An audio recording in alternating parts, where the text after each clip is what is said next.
This is a very bad idea. This is a very, very bad idea. Hold on. This is a very bad idea. Very bad. You don't even know what I'm talking about. Hey, make this food. How are you doing? Welcome.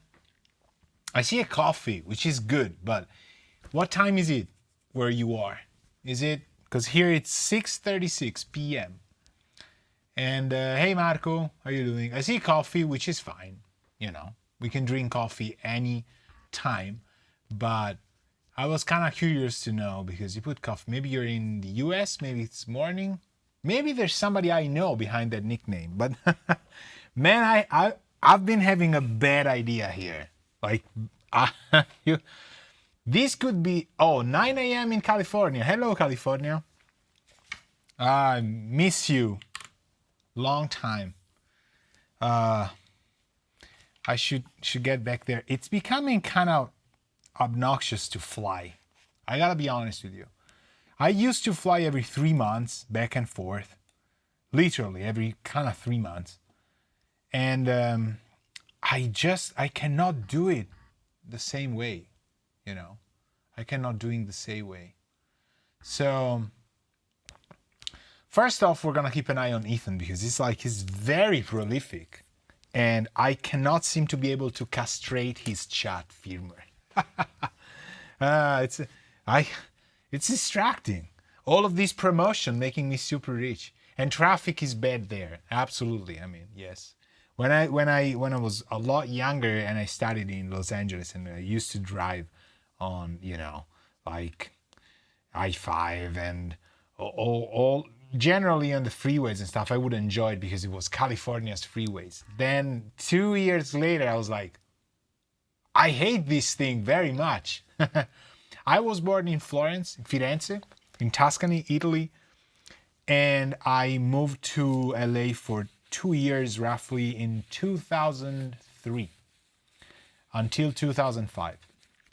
Then I came back, stayed roughly some months, moved to Boston again for some Berkeley stuff. So before in Los Angeles, I was studying a musician's institute. Then I did piano stuff with Berkeley, and then I came back and I opened my studio in first quarter 2007 in Firenze again.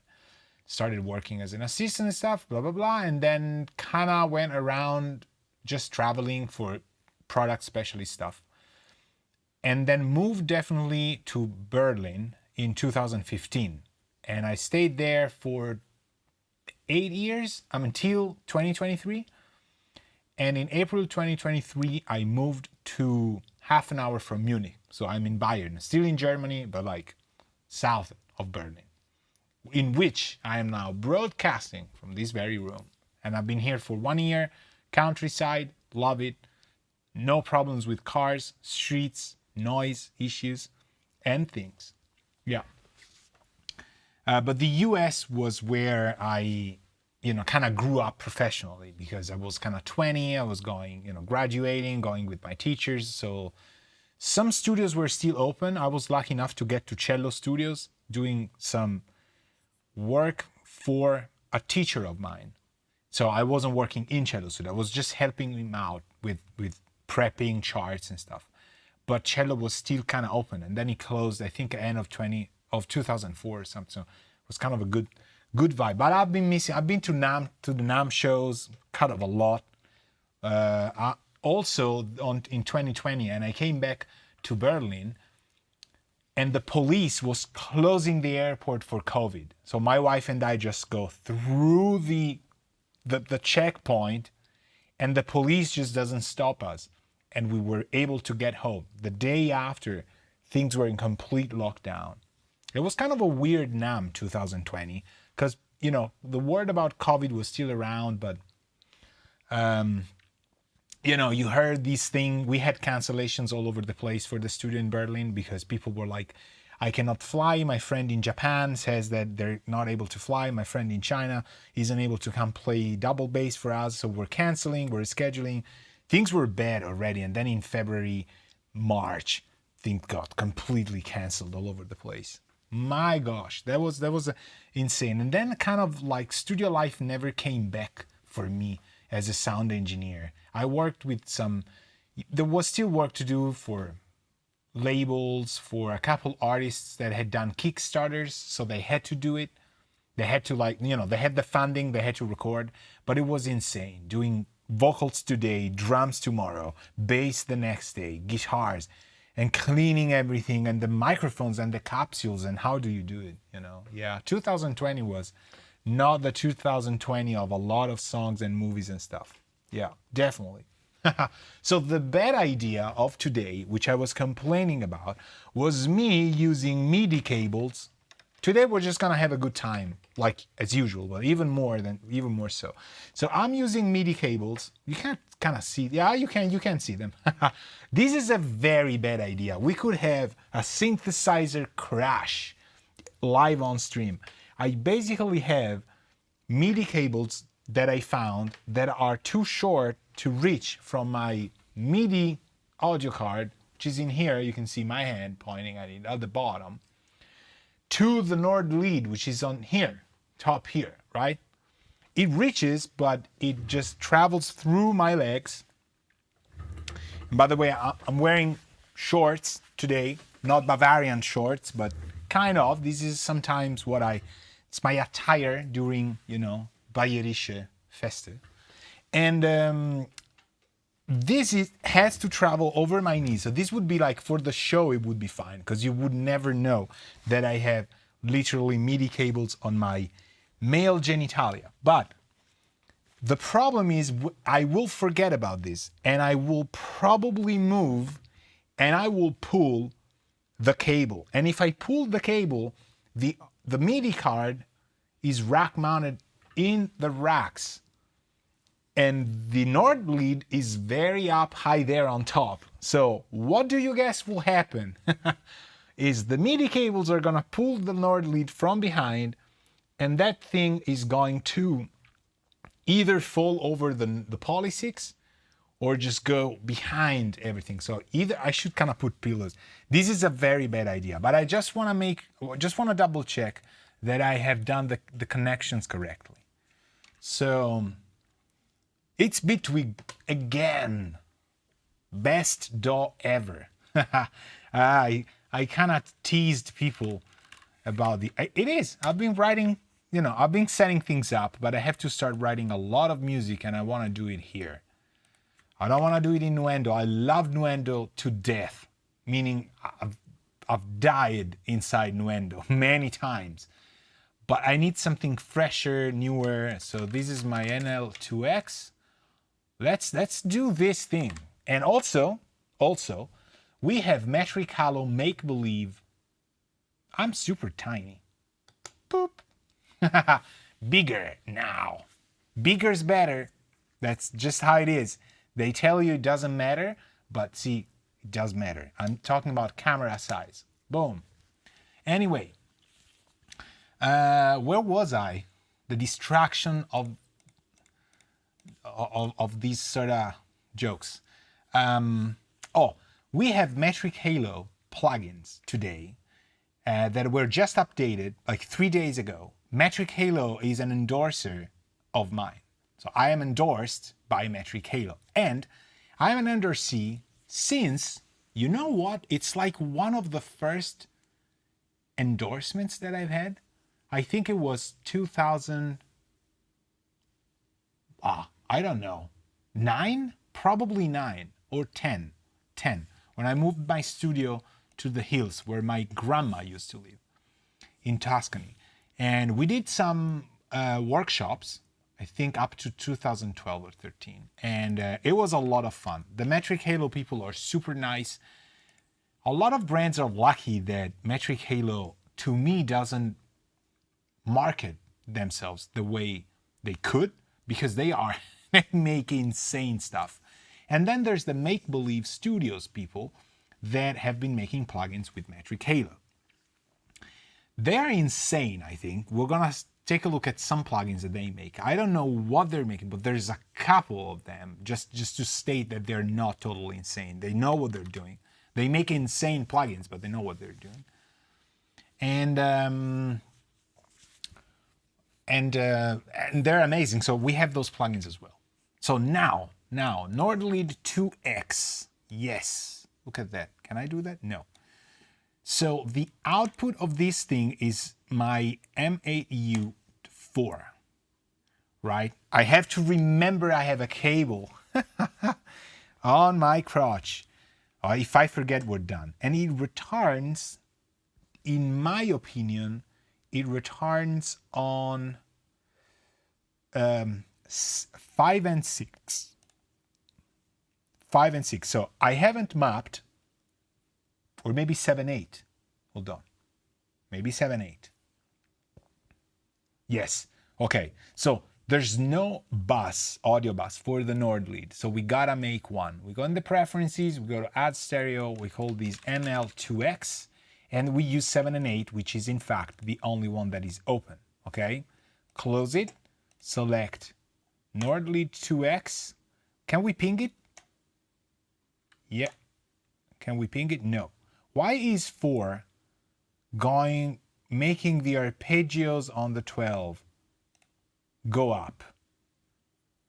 This is bad. You see how you see how the Prophet 12 is kind of calling for boop. There's that little thing that is there. Why is that? It shouldn't be. Anyway, we'll sort these out. So Nord Lead 2X, go here, here, and just play stuff. The MIDI is going, but I can't see it. Is it on? Yes. So it's sending stuff on, hold on, I have to check this, on 4, which is true. It's how it should be. So, okay, so obviously, so I have a cable, remember that. We have to patch it in, people. So I'm gonna take 2 bantams. Hey, James, good evening.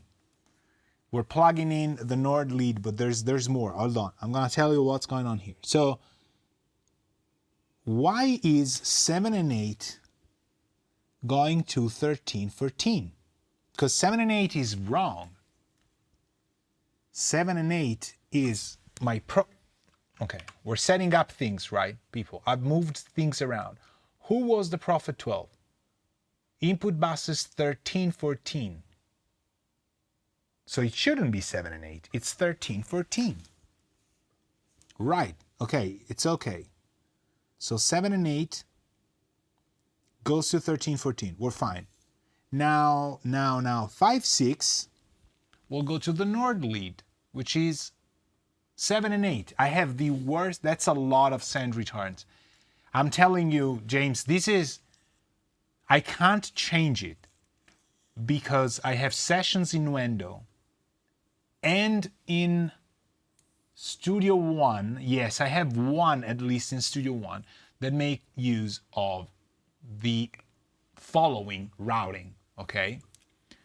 So some things are super stupid, okay? And I wanna, okay, we're gonna make this educational.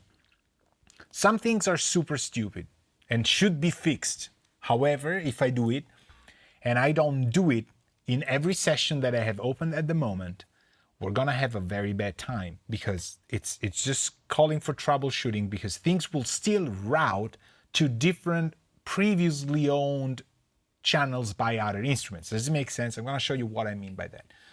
If we take the Prophet 6, it's on 11 and 12, all right? So I'm coming in from the Prophet 6 to 11 and 12. That's absolutely super fine. That's okay. Look at the MIDI channel that the Prophet 6 is using. Well, I'm going to tell you because these names are all generic. It's 11 and 12. Do you see why these make sense? Because 11 and 12 audio is also 11 and 12 on my MIDI interface. I have 16 channels of audio, 16 channels of MIDI. That is kind of a good thing. You could do 11 and 12. In my mind, it's Prophet 6, MIDI and audio. And you always do the odd numbers in and the even numbers out, okay, at interface levels. So every odd number is in and every even number is out to the synth, okay? And the other one is from the synth, okay? In at interface level, in, out, in, out, in, out, in, out. That's how I think about the MIDI interface. I don't know how you do it, okay? Moog Voyager, same thing. 910, MIDI, 910, I'm telling you, I know, okay?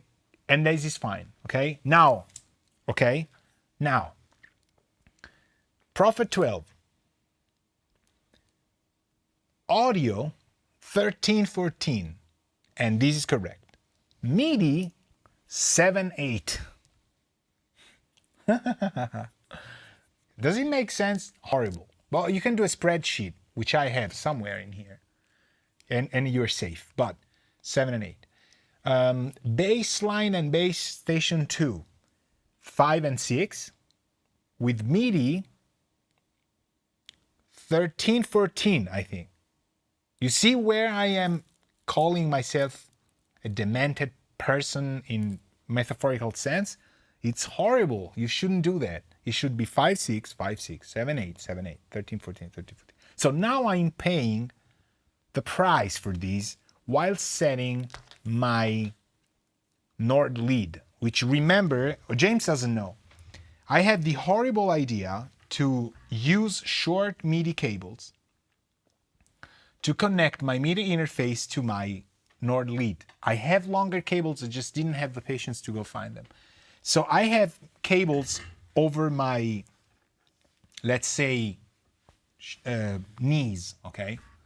So the Voyager is stereo outs, yes, 910, stereo outs. It's got a dual filter method that can do left, right, or weird things with the stereo thing, yes. So I use it as stereo return, and then because I don't use it for bass, if I used it for a lot of bass, probably I would prefer a mono out. But what I do is I sometimes castrate the side content of it, which reduces its beauty a lot. But I don't use the Voyager for low frequency stuff that I need completely in phase. Yes. So my MIDI cables are short and they are over my legs. So what I'm gonna do probably is I'm gonna forget I have cables over my legs, and I'm gonna pull accidentally these MIDI cables, which means the audio interface, the MIDI interface, it's not gonna move, but the Nord lead is probably gonna fall from up there. So this is a very bad idea. Never ever do it, because somebody's gonna call you from the back of the room and you're gonna go, yes, what? And you're gonna pull this column here, or probably just one synth. But there's a Poly 6 behind and there's a Prophet 12 behind. And I'm gonna die if that happens. Anyway, we gotta patch the Nord lead 3/4. If this happens live, I'm probably gonna get 3 more followers just because of that. So, which is nothing.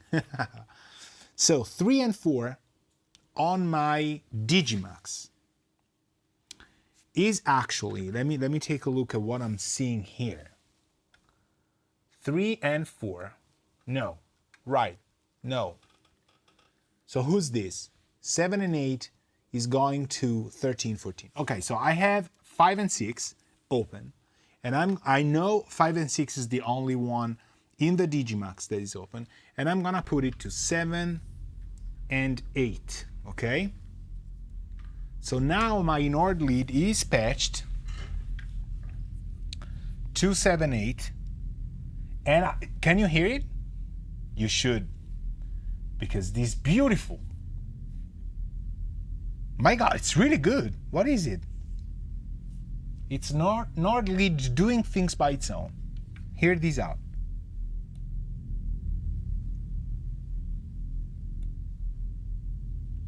I'm not kidding you. This is what is going on. The thing is alive. It's doing things.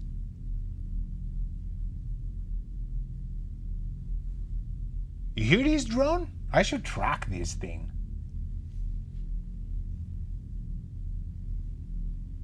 Yeah, that's impressive noise floor, exactly. That's got a pretty good noise floor. So is it this one? Yes, it is, right? Because if I go map to default, yeah. That's a beautiful noise floor. While I'm saving, I have MIDI cables over my legs. I gotta forget. Maybe it's the... What is sending stuff to it? Or maybe a note got stuck. It's the only question. So what I'm gonna do is I'm gonna drop this one here, keep my mic here, and I'm gonna go play some of these stuff, okay? I wanna make sure it's our fault.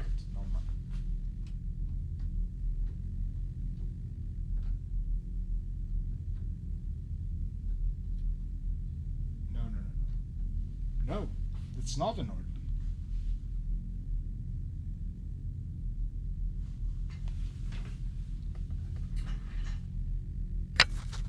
It's not the Nord lead, people. It's a mystery. So we got 5.6 for sure. That I've patched in 7.8. So we're good here. But who are we picking? Hold on, I gotta find out. Who's this thing? Also notice there is no send returns here. No send returns. So this means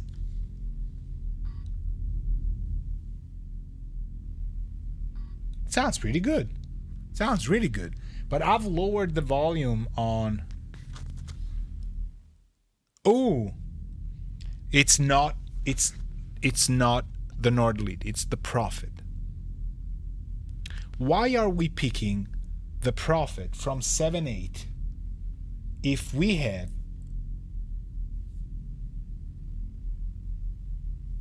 This doesn't make any sense. This totally makes no sense. The Prophet 12 is Prophet 12. And if I press this one, why is the Prophet 12 doing two things?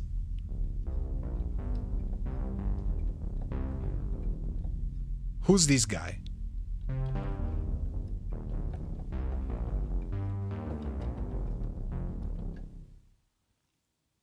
Okay, hold on. Okay, I see the Prophet doing stuff. So this is the Prophet. MIDI 8 to Prophet 12. No, hold on. There's something wrong here. This guy. Right, so we take this out and we only play this one. Ah, this doesn't play. So this is mislabeled. Right, we solved it. The problem is that it's fine that the Prophet 12 is 7 and 8. The problem is that I... All right, so now it's correct, 7/8, 7/8. The issue is Nuendo will not know until I fix that. So, okay, we just call this, we just go here, and we say, oh, see, 13, 14, nopes. Well, no, okay, we'll redo it that way. Hold on. So, 5/6, let me see. If I take these out, okay, awesome. So, this guy goes here. You see what I'm doing? I am not changing the setup. I'm changing the F-ups that I've done to return to the setup I had, because if bad stuff happens here, we're doomed. So this tells me that 7/8 is now going to 7/8, and this should be our Nord lead. It's funny because we're not gonna even use the Nord lead. I don't know, maybe? Nope. Okay. Obviously, this doesn't do anything anymore, because this has to be Prophet 12. Awesome. Now, what about the Nord lead? Solved. Okay, we got it. I was in the middle of this when the stream started, and we do it anyway. So this is the Nord lead playing weird crap. What I want to make sure about now is that it's, but I know it is. I'm gonna send MIDI clock to it.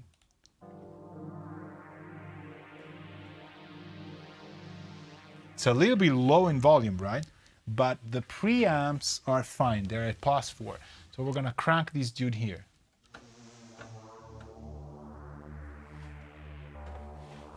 But I'm not gonna stand. I'm just gonna stay here and play the bass station.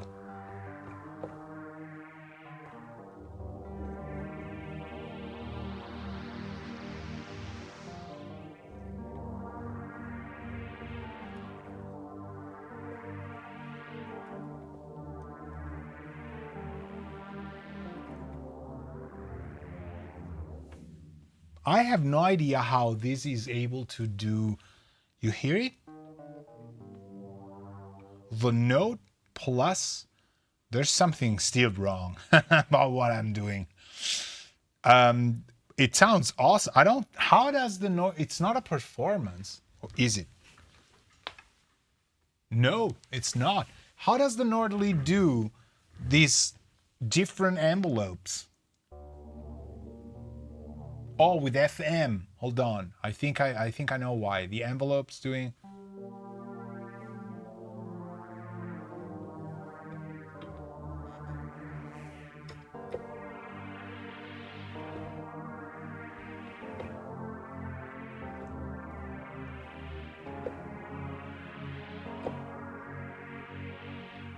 Okay, I like this, like a lot. What happens if we, what have I done? Boom. What happens if we go here and do, boom, this? Here.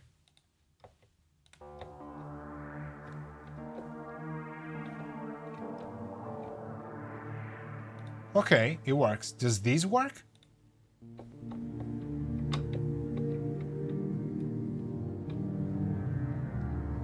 It works. It's the Amiga, people, doing the sounds. Does the DW8000 work?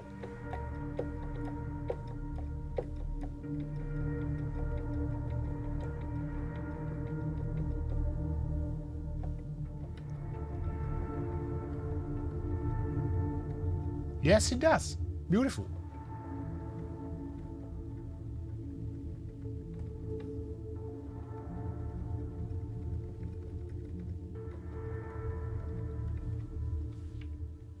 Hear how deep that is.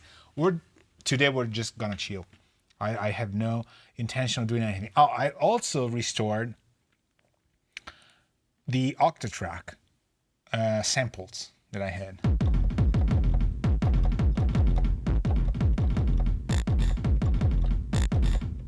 I love this thing. Then there's more kicks. I was doing a lot of stuff.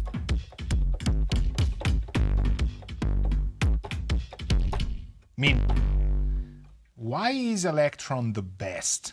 I'm telling you why. Because it's, thank God, they know how to choose sounds. These, I think, it's not even from their own stuff. It's whatever. It's different. So, do we have a kind of a pad or something? This was the last sketch we were doing. I haven't touched it. What is this thing? What is this thing? Yeah. Okay, well, the routing's completely wrong now. But, who's this guy? Oh, this is the wrong patch. Okay, let's do the... I gotta remember I have these things. So, user 56, no, 9, right. Right, so this is now expecting the clock to happen. So... Which is kind of weird how it sounds now.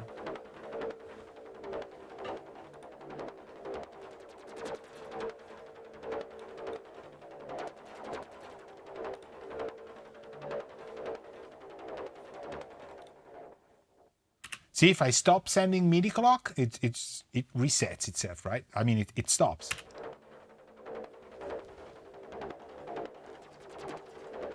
Do you guys want to hear what the distortion on the Prophet 12 does? Hear it out.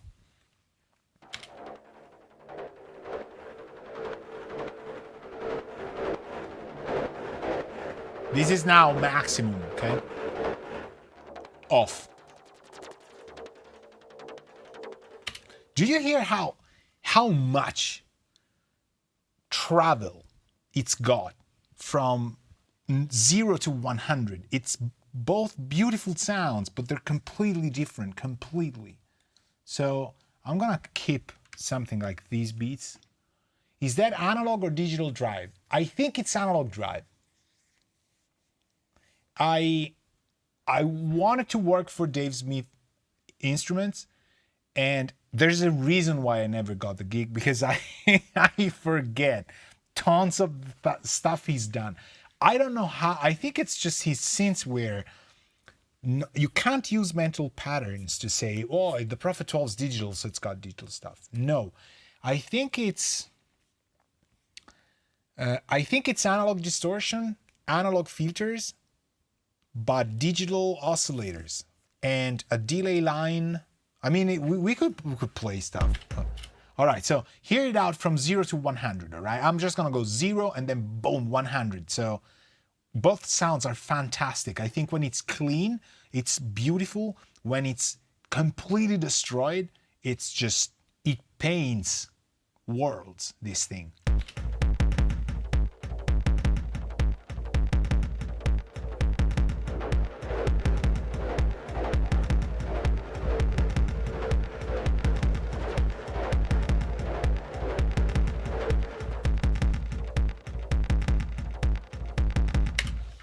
Hear how it just, when it's no distortion, it lets the kicks, there's a side chain obviously on it. There's the synths are all side chain, but it just details the kicks, like the things that are around it so nicely. And in this track, you can see there's nothing. I haven't done anything. This thing goes into a Digimax FS, which is clean, and then into the Aurora. I haven't done. Maybe we should patch it into the FATs or something. The Prophet 12 should stay into, like, should be fixed into something. You know what would be probably awesome? The Phoenix, probably, for the Prophet 12. Just because it will even out stuff. Man, it's such an awesome sound. I don't even remember where, let me just recall the patch, because I don't remember where we are. And this is user preset 59. This is not what the sound is normally. I've changed it, saved it over. I pave over stuff. I don't care. It's okay. So even the Prophet 6 has analog distortion, and it's good. But they sound different because the source is different. But I don't know. Maybe you can Google it. Maybe it's digital drive. I think it's analog drive. I think it's analog drive. And it's wavetables, which is the most amazing thing ever when given to Dave Smith. I think the Prophet 12 is just off the hook. Off the hook. So we have some templating to do here. And then I wanna show some, I wanna see some metric halo stuff. So beats is already beats, because if I lose track of these, so I made a folder here, which is beats. And this is nice, and giggles, all fun and giggles. And it had, oh, okay, hold on. It had these, so all beats doesn't make any sense anymore, because it's got a tool, KHS stereo, Reason rack plugin. James, have I told you I love Pulverizer? I did. On the mix bus. There's a video, I have it on the mix bus as well. Okay, so this is all beats with 0. So you've brought a Nuendo session into BigWid via Transprint? No. I've created this session from 0 4 days ago. This is literally day 4 of my, day 5 of my Bitwig life. I am 5 days old into Bitwig. It feels like I am 3 years old in Nuendo. It's insane. And again, I love Nuendo. It's just, you know, I could not do without in work terms, but this is insane. So I've started it from scratch, and I have used screenshots and presets into plugins. So for example, all beats, I know when I go here in the KHS kilohertz, I go preset, user, ars, as in Alberto is an arse. Scoring template, old synths. No wonder I haven't become famous. Everything I do becomes an acronym for I have to find myself a better artist name, or any artist name, literally, like Homer Simpson does with Max Powers, right? Because it has to translate the power. So I have these old synths, insert 2. That's how I do. Rebouncer 1/4, insert 7. That's part of my rebouncer send return. Survival LR, insert 5. I mean, these are user presets. So I've just recalled them by hand, like this. And this is not old synths. This is, oh crap. It wasn't saved. So I knew this for a fact. It's like this. Boom. But anyway, I've copied it on the beats folder. So now we can trash this. It's a -6 tool. It's KHS stereo here, taking some width, all of the width out. And then there's a pulverizer. Oh no, okay, this is a Blamsoft Shredder series. It's I think it's sort of like a diode. What is this thing? Transistor, diode, whatever. Sort of sound. I don't know. I've just made it very, very weird. And it shouldn't be on a bus, honestly. How would the bus sound without these?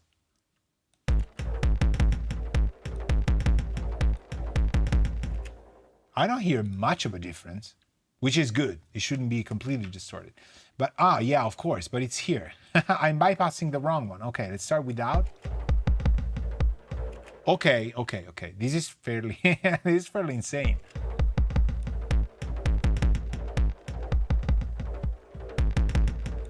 But you hear how, oh no, hold on. I was gonna say you hear how the lows are preserved, but there's a second kick somewhere. Oh, no, we're soloing the beats, so.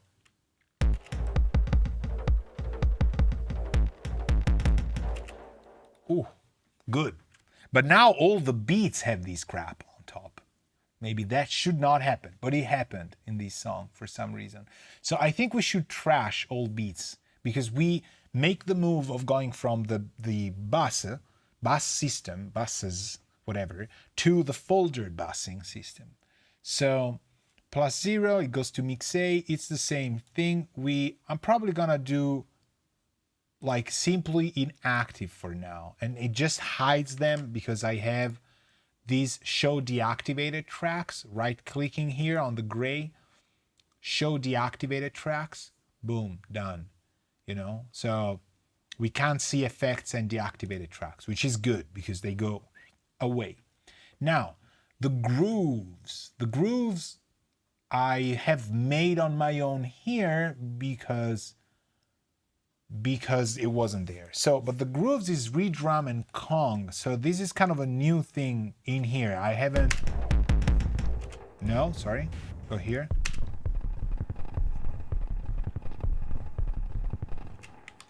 Okay, what I think I had, however, was the redrum going into the beats.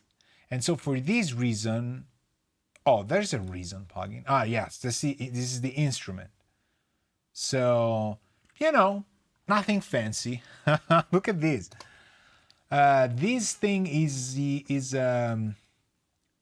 just don't make a record with this stuff until September, okay? It's okay. Then you can just do it.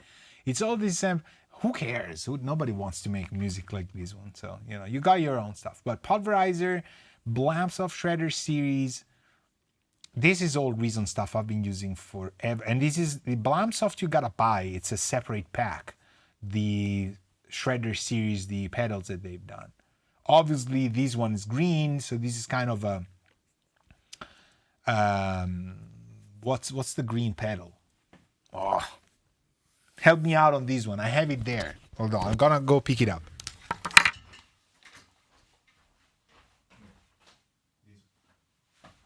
This guy. All right. This guy.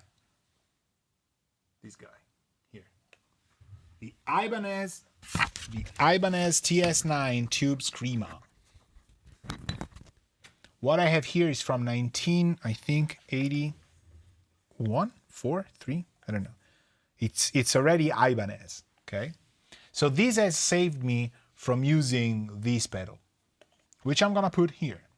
More stuff on the desk that I don't use, need slash stuff. Now this pedal on Synths, first off, if you find one at a good deal, stop buying crap. Go buy real stuff that will have value. And yes, it's not a diamond or a ring, it's an Ibanez Tube Screamer. Like this pedal is good. For synthesizers, this is really good. But you gotta have a synth that has balls to sell, because then it will get completely, it will force the TS9 to give up, sort of. And then you can use it for the good of mankind and it sounds fantastic. But there's tons of clones. Audio already makes ones, there's also Super, I have that. But within the Reason ecosystem, there's standard stuff that they made, it's awesome, but I have the Blamsoft Shredder series, so I've used it. How does this sound?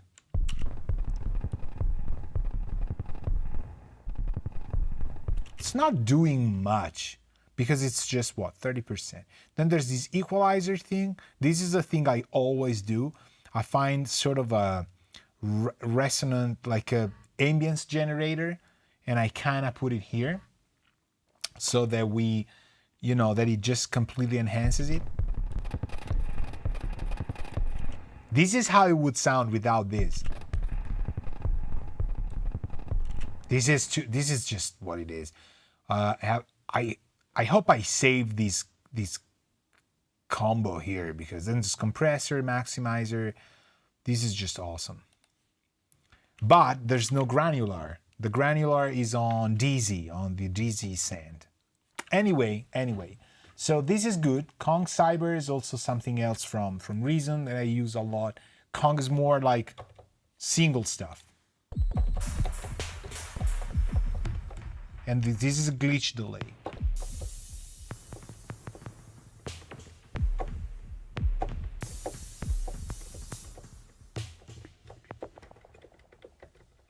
Hear this?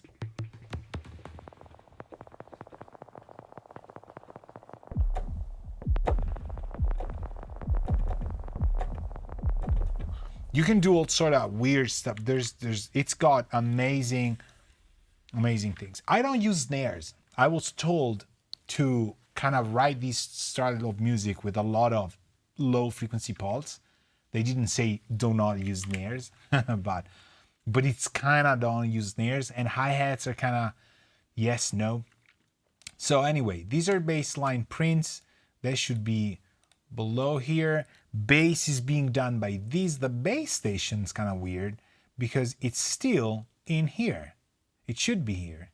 Voyager, Prophet 12. These should be old synths.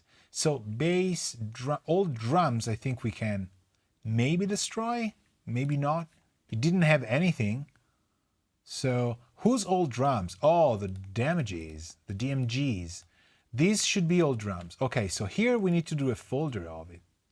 Groupie. And you don't, I love that you don't need to get back to the arrange. It's just awesome.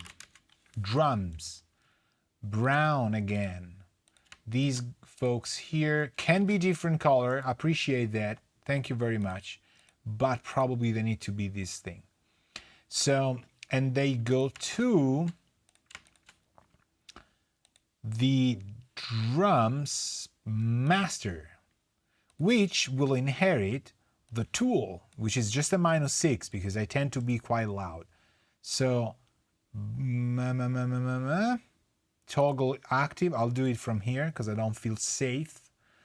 And this thing has to go to mix A. Boom. Right? Let me double check. This goes to mix A. Yes. Oh, you can even close the folders from the mixer. How nice is that? Okay. So drums are here. We're super happy about it. We gotta move these folk here. Go, scroll. Beats are actually first, maybe then drum arrows, then grooves, then orchestral stuff. Well, no, the synths. let me do the synths. They go here, and they go to Pulverizer 2. So we should make, okay, they go to Pulverizer 2, which is this guy. Ground Zero. Okay, this is a preset I've done. I'm very horrible at making names, by the way. Did you track with all these plugins active? Yes. Like, not, I mean, obviously something was starting up. I think I've started with, literally I started with Wave Alchemy Synths because I wanted to see what kind of sound libraries did Bitwig have. Bitwig did have. And I said, wow, it's got drum machine. It sounds it looks exactly like Ableton Live. And I started doing like this right here. And then I started playing with effects and things, and it became this. Whatever. And then I kind of tried the sync on the bass line. So I did this.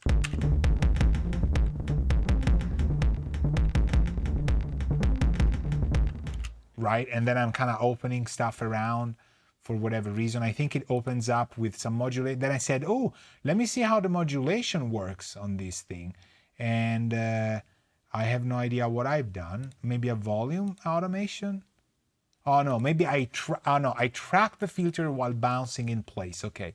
Then I said I want to try some of my old presets, and I put the P12.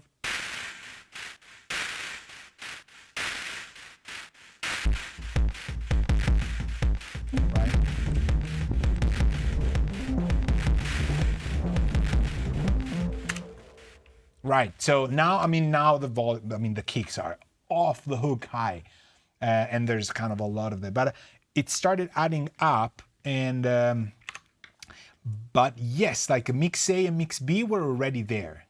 I have weird. These I just tried. Kevin's limiter. We should brainstorm stuff. I don't know if you've tried these. Like these people at at Make Believe Studios are just insane. They do awesome plugins, but sometimes they kind of lose it. This is just something you can't even touch. It just does some bump in volume. I think the presets are complete BS. Don't quote me on it, because it's just you can't touch anything. You see, they just did fake presets. I have no idea. Absolutely, they all sound the same, but I kind of like Ian advanced harmonic oversampling, because it's just great. And let's try bypass and engage.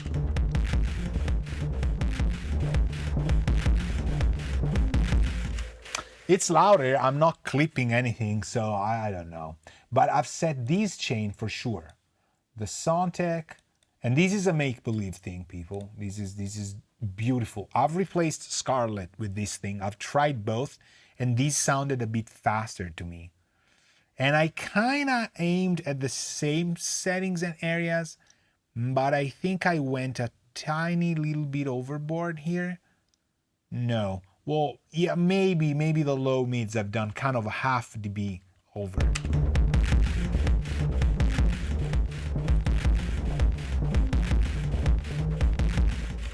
You hear how it deglues itself? It's insane. Without these three, and I'm talking about, it's super extreme, but it's a freaking record now. I'm freaking working here, right? No, my mind is now going back to that GIF. It's never gonna let go. Anyway, here, the beauty about the Soundtech that Make Believe Studios and Metric Halo did, it lies in the parameters, which you right click anywhere here, and there's no analog, pure analog and aggressive analog. And there's also transfer function with the almighty SpectraFu, because Metric Halo became also extremely famous thanks to SpectraFu, which at the time and still is used even to a more forensical forensic level towards audio analysis, right? So it's here, you can dim the analyzer tracers, show the instantaneous trace, show the average. I kind of like the average, so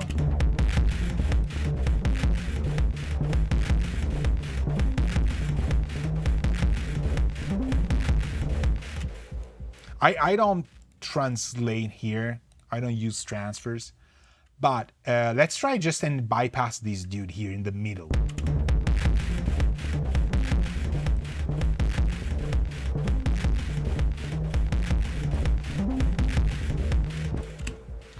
So in your face, so forward, like, you know, better speakers, faster drivers. I don't know. It's just the Sontec vibe. I'm seeing that I'm completely off somehow because I'm compressing too much here. So this is the sort of Skywarmer level kind of thing. What do I have? Oh, okay. There's another thing I wanted to try here, which was the master bass compressor instead of the glue. So let's try the glue. Reason?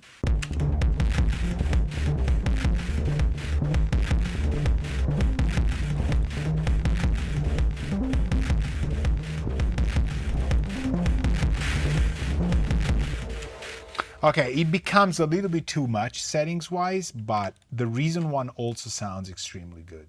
Also extremely good. Now, I don't know why there's this much. Oh, I know why, because I've done tons of things. So yes, your question was, did you track through this? Yes, I'm still tracking through. I mean, it makes absolutely no sense. There's just ideas I've dropped here and there, and then I'm printed, and then I've done videos on it. The problem with this song is now gonna be that I have been overdoing sort of master classes on it or videos, and so because it hasn't reached sort of like a mature sort of kind of arrangement, like horizontal plane decision stability somehow, it might be very hard to kind of give it a story thing. But because I have to write, as you understand, and I love this stuff, absolutely love it. Very weird things, I'm kind of okay. I think we're gonna survive. Here.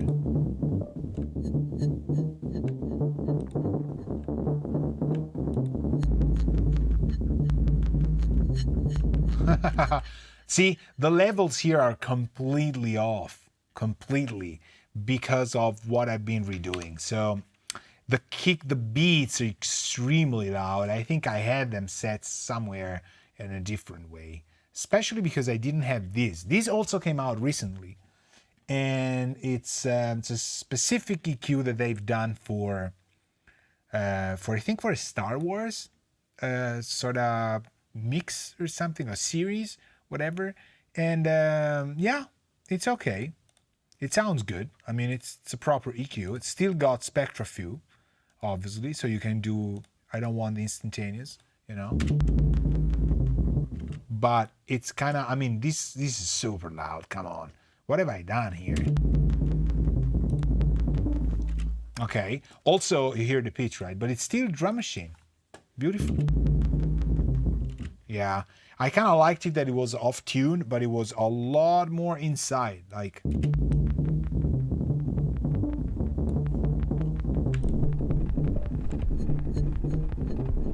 Okay. You hear that?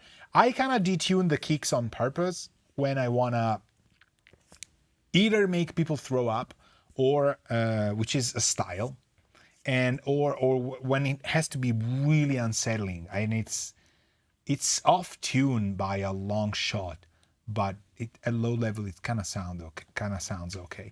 While we're at it, I'm gonna drop this dude also here. Here, this part here. I mean, that's how it started, and unfortunately it's kind of a brainstorm of life, so.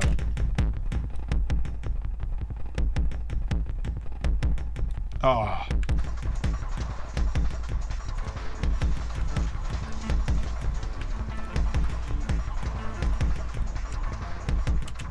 And, and then there's like, wait, what? The cool thing about what I'm doing in sidechain, I'm gonna jump from one thing to the other, is that, I'm gonna tell you what, I'm sidechaining from the pre. I usually don't sidechain from the post. And this means that regardless of the levels I have,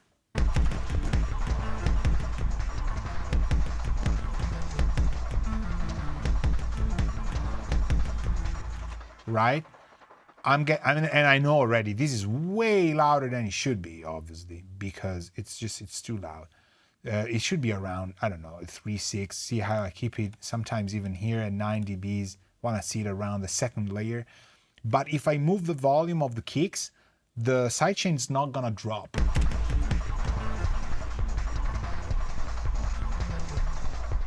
You see? I don't know why or how. I kind of like to work this way.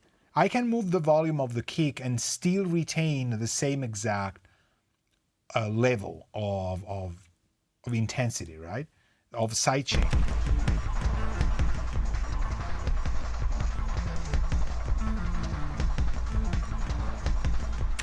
You hear what it does?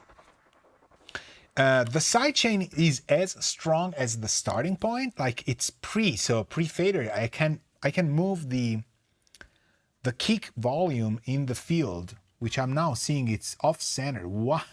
Who moved it? I did. But the sidechain stays the same while my kick is moved in level, and I can find the exact point in which it's kind of a slope, and then you have this bubble of a kick, but the slope stays the same, and I can move two things in two different times, like if I want to do that.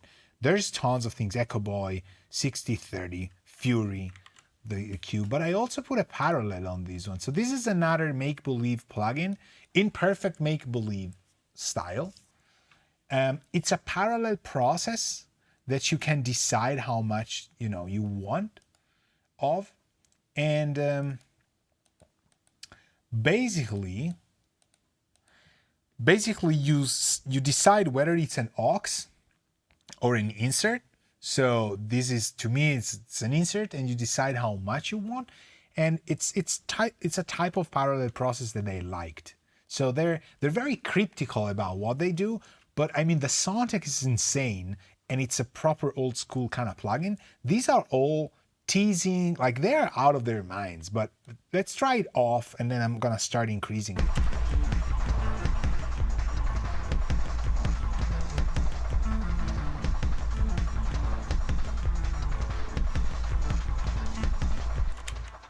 You see, whatever, like you can do it with tons of EQs and stuff, but it's that one kick going up and down, it's kind of nice.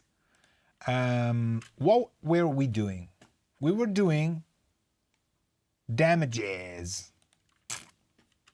I love this type of live and masterclass that we're doing, where nothing makes sense, and I'm thinking and hoping, I don't know, maybe it is, maybe it's not the case, that you're like being bombarded by a lot of things and say like, oh, this could be awesome for this thing I'm doing, or I want to try that out, or it sounds like absolute crap, I'm never gonna do that, and then I know one thing I don't want to do. Obviously that's impossible because it sounds amazing. So, but if you're insane and you don't like it, you can do the opposite. Just kidding. Even here I've used Sonic EQ. Here, this is good. This is copyrighted. No, it isn't. I'm using a super fast modulator to do this weird thing.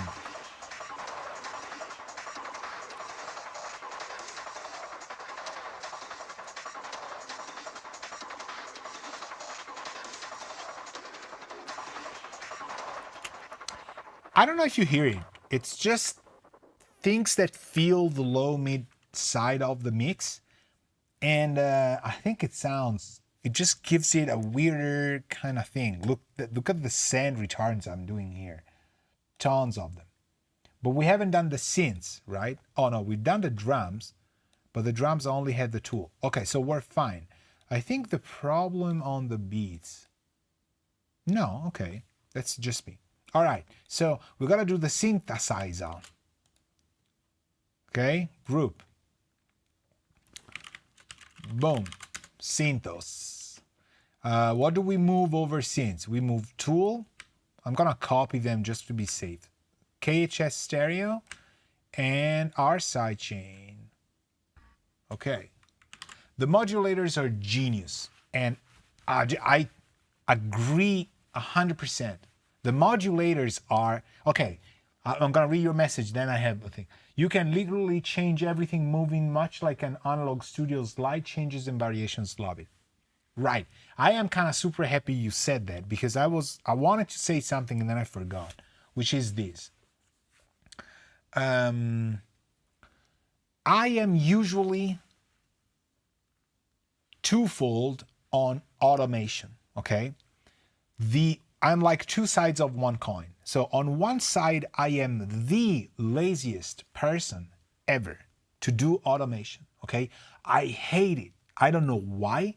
I don't know what is it with me. I just hate to automate stuff. It's kind of a chore to me. I don't know. Okay. On the other side, I believe that in these genres, but also in rock music, even in rock music, any type of mix really benefits so much from automation that even if you had average skills at mixing the core elements of a thing, automating the life of the story of a song is really gonna make the mix something unique. Like, until you automate, you really only have something correct. I don't know if that makes any sense, but I'm so lazy about it. But I do it all the time, like all the time. Modulators drop into this thing in a like they drop into this, and they're exactly what we need, because it's not even automation. It's life injection somehow in a nerdy synthesizer geek way, right? Maybe a guitarist knows about that already because they know a lot of electronic stuff now. Everybody has to know. But it's speaking the language of a synth player. So I'm like, okay, I know that ADSR, classic LFO and stuff. And it's so easy to assign. It's a DAW level thing, right? I mean, insane. This is really cool. So we should do, I mean, yeah, it's exactly. I wanted to say that as well. Bass is the wrong color. This is the right color for bass. Boom. Synths. Okay, now we got these. These folks are going to.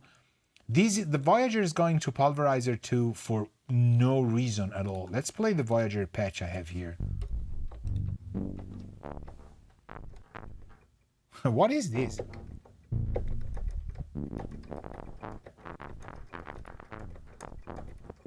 There's an issue with my Voyager. Why is it going to Pulver 2? All right, I'm gonna inherit this. Am I gonna inherit this? No. I'm gonna send this straight to, well, okay, Synths has to go to Mix A. Boop. Voyager, Prophet, all of these folks have to go to Synths Master. Okay. Hey, Drac. Well met. Welcome. We're just chilling on a Friday evening doing... There's no pattern here. Just doing stuff. If you find a topic for what I'm doing, it's okay. Maybe the topic is, being, I don't know. I'm just trying to think about it, but it doesn't matter. So this patch really has nothing to... Also the Voyager, I think it's got... Can we ping it? Yeah, 25 milliseconds. I don't believe that's the case. You're gonna get about 2 just for kicks. 2 samples? No, 2 milliseconds. Okay. 2 milliseconds for kicks. But, because I'm like in octave down. Well, this had a sense back in the day. I think it's a patch I used for something, but why rebouncer?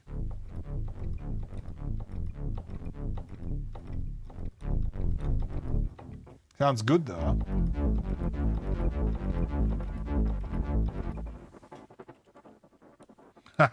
That's what rebouncer does. The 2 just does that weird thing. So, okay, but it had a pulver too. So let's copy these on it. And it's a pulverizer? Right, okay. So I can use the base station to kind of trigger to arpeggiate these. So I don't know what it will. Right, latch it.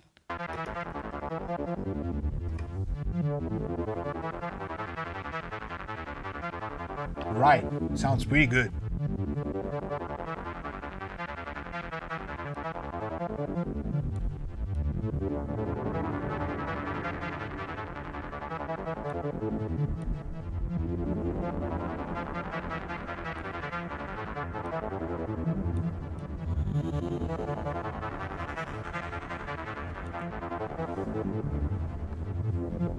Okay.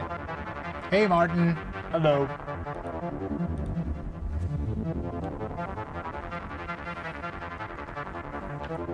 So, all right, we like this.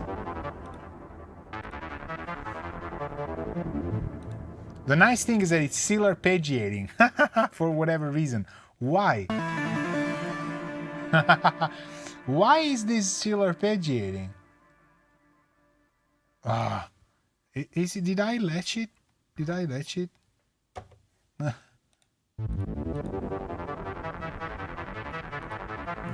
I love that. Well, I love this thing. Thank you very much. But I was thinking that the arpeggiator is off right now. Why is it? Beautiful. Is it doing it? Yes, it's doing that. Always annoying when stuff doesn't do the things you want it to do. Well, I'm just playing stuff around, but I think I have no idea. I move the tracks while the arpeggiator is playing, so I think notes get stuck. I should do like a panic or something. Actually, I don't know. How do you do panic mode in the between thing? That's cool. Okay, so now it reset. Okay, local off. Right. Thank you. What's the volume on the Voyager? Should be a little bit louder, I think. Hold on. Here. All right. 6 is usually where I have it, and the needs are flat down 12 o'clock. Just have to remember I have MIDI cables over my crotch.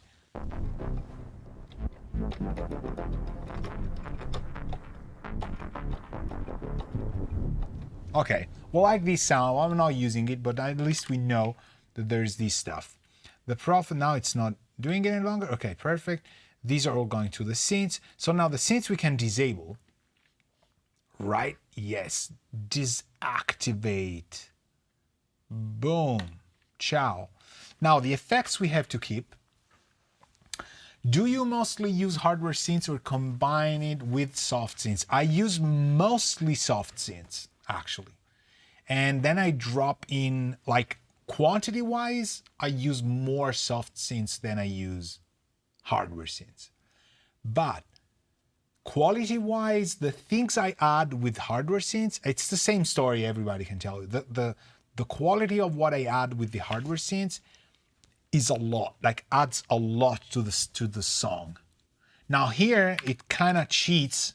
If you look at these, you say like, wow, so Alberto's played practically almost, not all of them, but like a lot of hardware synths he owns. It's because I was testing Bitwig just to make sure it would do what I wanted, okay? So it's because of that, maybe I would have had different stuff. Even when the synth is virtual analog, yes, absolutely. Even when it's, like to me, Digital, this is an excellent question. So Martin's asking, like, even if you have a virtual analog synth, you still prefer it or you still use it against an analog emulation in plugin form? Is this what you're asking, Martin? I think you do. Like, it makes sense to use a Moog because it's an, you know, technically there shouldn't be any a big difference, right?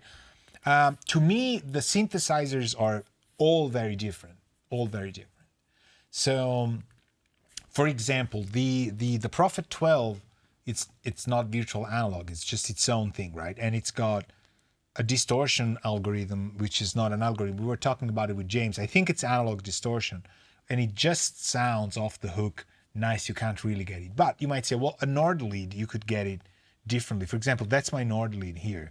We should move it to... Actually, that brought me to this. We have to move it here in the folder. Go here. Thank you very much. The DW8000, James absolutely love, and then I'm not selling to him. I'm sorry. It's not gonna happen. See, for example, hard synths, okay? There's more synths, right? There's Cobalt Reason, we drop it here. There's Coil, we drop here.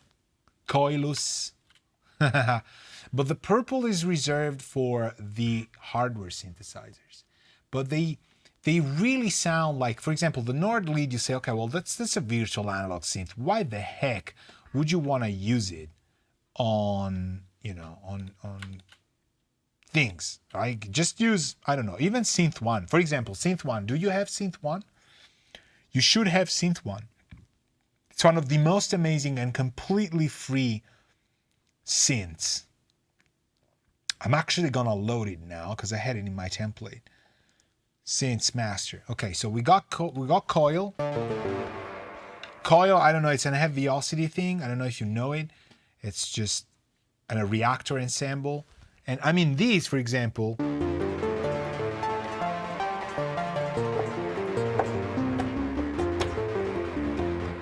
It sounds awesome, right? Is it polyphonic? It is even polyphonic. So you can do it's 3 notes? Holy shit. So it's got kind of a full polyphony thing, but Cobalt Reason, this is from Reason. This is another virtual analog thing. This I don't even know what is made of. And then you got the Nord lead. So this is the Nord lead alone. Sounds like this.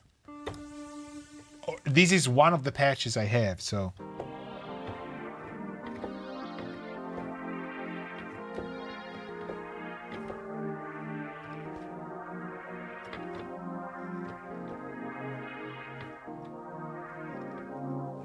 Right? So, weird, yes. But I like to take the Nord lead and put it, for example, in pre-Crotosian. And when you, okay, it's already kind of a lot. And if I drop it here, yes, it's 11. If I drop the volume, it stays like what something I could be.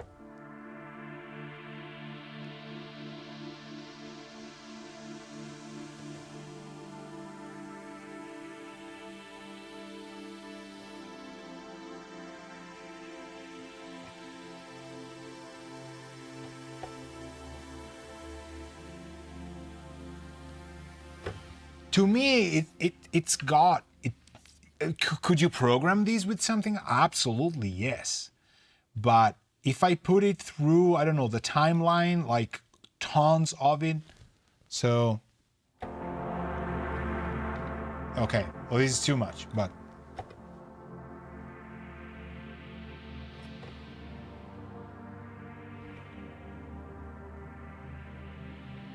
Hear the lows? Right. Synth 1 is. I don't even know if it's 64 bits. Synth 1. We should try that out. Here the lows it's got. It's a very precise thing, and it's going through the Digimax, so there's no fancy preamp and all that. I love sending it through the black hole as well. For example, usually that's what it does. It does black hole Crotosian thing. So.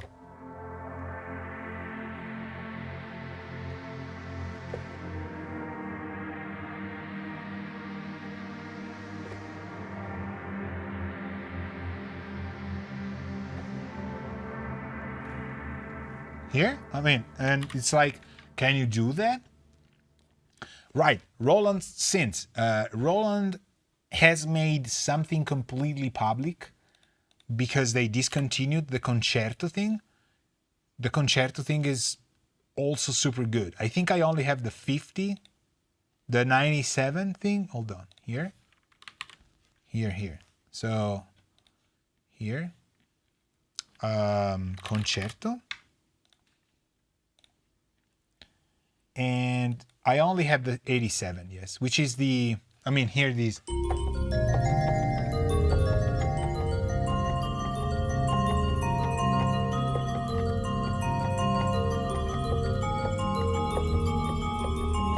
This is, Fantasia is like the D50 thing. I think it's really like the first, not what it's called. I never owned the D50, but I've played that a lot. So it's got a lot of awesome things. I think I have a preset I've made. Hold on.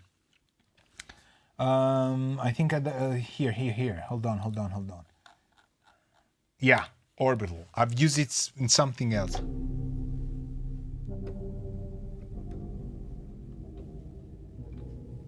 This is now freeware. It's now freeware, so you can just, you know, buy it. I mean, download it. You don't need to buy it. I'm thinking something. I'm saying the opposite thing. I'm completely melting down.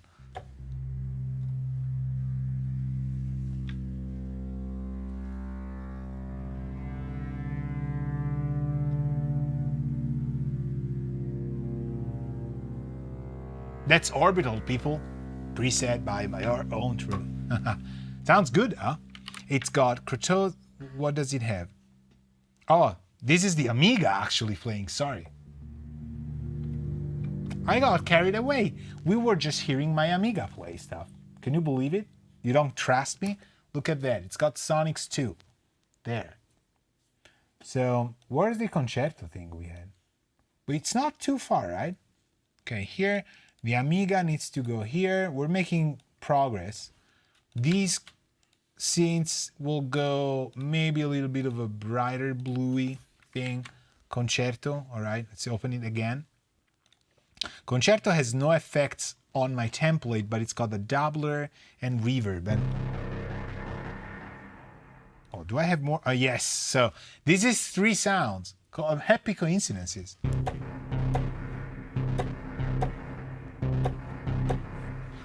Right? Okay, this is Cobalt. Cobalt reason has nothing to do with the Cobalt you had, Martin, because I remember you had a model. Same thing. Okay, now the orchestra. So I have a brass bram here. We gotta make it go to a group, even if it's only here. Thing we go orc. So orc will inherit the manly, but will get inactive. Ciao. And this is because we send it to mix A, and then we have the Brahms, which will not go to orchestra, they will go to orc master. Okay. That's a Brahm kind of thing. See, feelings, well, you know, you sold it probably, you don't know, but it happens sometimes. I think it's a great synthesizer. A little bit harsh, but if you play through, like if you even buy kind of a pedal to just go through it all the time and you find a very nice thing for it, it will sound like it's super powerful. The model is, you can do a lot of weird stuff. Like for the things you do, for the genre you do, which is kind of an industrial kind of thing, I think it's just a fantastic thing. So now we got the auto trackos, snares, kicks and stuff. So this is, where does it start? Okay, beats. So I don't know if I want to send this stuff like there. Why does it sound so distorted? Ah, because the sample is distorted. All right. Ah, this is me. This is a factory thing I've done.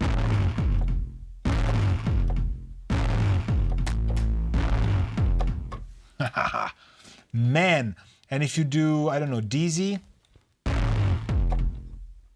does it work?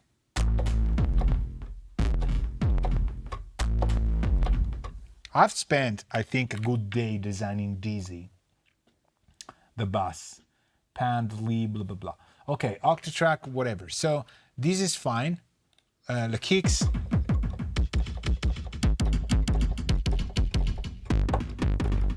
Love this. Snares. I was doing the hacks and then the stream started, so it's okay. We move these to the beatos. Go here. 2 beats. Boom. I'm not using them, but that's a good template started. I lost a lot of chat. So you have the wrong cloud Synth, which is pretty cool. Synth 1 is indeed 64 bits. Okay, I'm going to try and load it. We're going to see what it is. Wow, that's epic. Still part of the cloud. Yeah, I hope you don't make me nervous with all of your questions. No. I'm never, ask. That's why I do streams, you know. Do you have plan to use the mix head today as well? Yes. Let's mix head the thing around. So let's take the bass line. Okay, let's take the bass line here.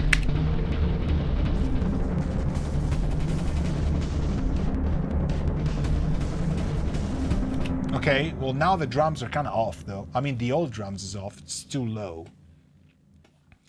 But we're not here to talk about that. Well, who's playing that low? Well, I want to just hear this, the bass line. All right, so do we go here? There was something we were trying. We were talking about these, right? The LA2. Let's try it without and with the bass line. Oh, if it works.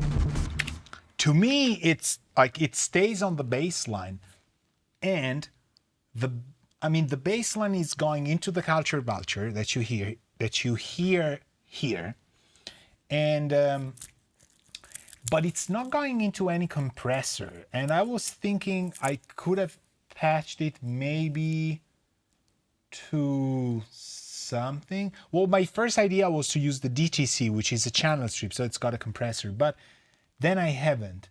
And I don't have an LA2 in the studio, so, but I have the UAD plugin, and I put it on, and I was like, boom. I remember why I've loved it on bass all the time. I have probably never used LA2s a lot. 3s I've used a lot. On mid frequencies, guitar stuff, and things just sound fantastic. But on the lows, the 2 is just insane. And I have the old version as well. Pretty cool. Brings the background a bit more to the front. Do you prefer the silver or gray version of it? So this is part of the plugins I own to Spark myself. The work I'm doing with Universal Audio, it's just they renew my licenses periodically, and they haven't done it so far. Maybe I've been fired without knowing, and they want to tell me through the non-renewal of the plugin. I'm thinking that's the strategy they're using. So I only legit own the LA2A tube compressor. Truth be told, the others are probably gonna sound ever so slightly different, but the same. If you have the others, you're gonna be good. And I usually use limit, not compress, but on synths, on bass synths, it's compress, and it just sounds good. But I'm fired, so that's the only plugin I can use. And I'm lucky that I bought for a session years ago the massive I have plugins for the UAD platforms, but on Spark I don't have that many, and the massive passive I do have, which I use a lot. So I use on real electric bass, I tend to use limit, probably. Yeah, I'm fired. Anyway, how does this sound on let me see this part. Maybe that's a little bit less aggressive. I mean, it's the context is really nice, right? So it's just giving it that. I'm using Orange Clip a little bit before. Just that. Orange Clip's like one of my new plugins that I absolutely love. And it's perfect for the music I'm writing because the guys that wrote some ideas on it used the DAW that Orange Clip takes the clipper wave shaper from. Okay, so perfect. It's got a lot of, it's a fruity DAW, if that makes any sense. Like to give hints. So mix head. So again, this is Make Believe Studios through the engineering and digital of Metric Halo. And I've opened these and I was like, all right, what is it? You know, and it's a tape simulator. And I love these stuff that emulates tape emulators, right? Which happen to exist in the analog domain as well. There's plenty of companies that have tried in the years. Most of them have actually bankrupted. But they've made the most, I don't know if it brings bad luck or whatever. But I'm not sure if this is emulating a tape machine. It sounds to me, and I'm very happy about these, that it emulates a tape emulator. So maybe you know. The power button doesn't do anything. Yeah, just stopping the animation. Yeah. But knowing Make Believe Studios, just be wary. Does it do anything for real or nothing? Because it could make something, huh? Sometimes just check it on Plugin Doctor. It could be that it does something. So input gain and output level. Okay, you drive things in, you compensate with the output. The output gain is clean. I know that for sure. I've tried it. So it's just a trim. The drive increases the tape saturation, and then you compensate the high frequency loss or change in high frequency with the HF adjust. It looks like a Roger Footy P3S mastering edition. I had the P3S mastering edition. It's a fantastic compressor, very underrated. People sell it sometimes for peanuts. If you find, it's got transformers that you can turn in or out of the path, and it uses these meters, which I have never seen other than on gear I had on the P3S. So I thought, oh, what is it, like a Roger Footy P3S? No, that's a compressor.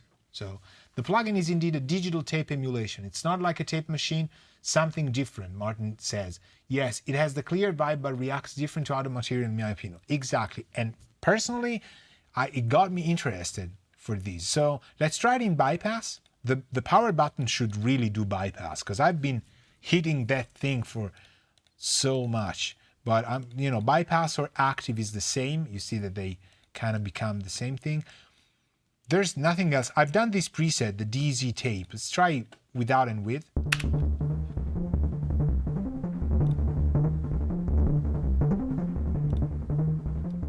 It's louder, okay.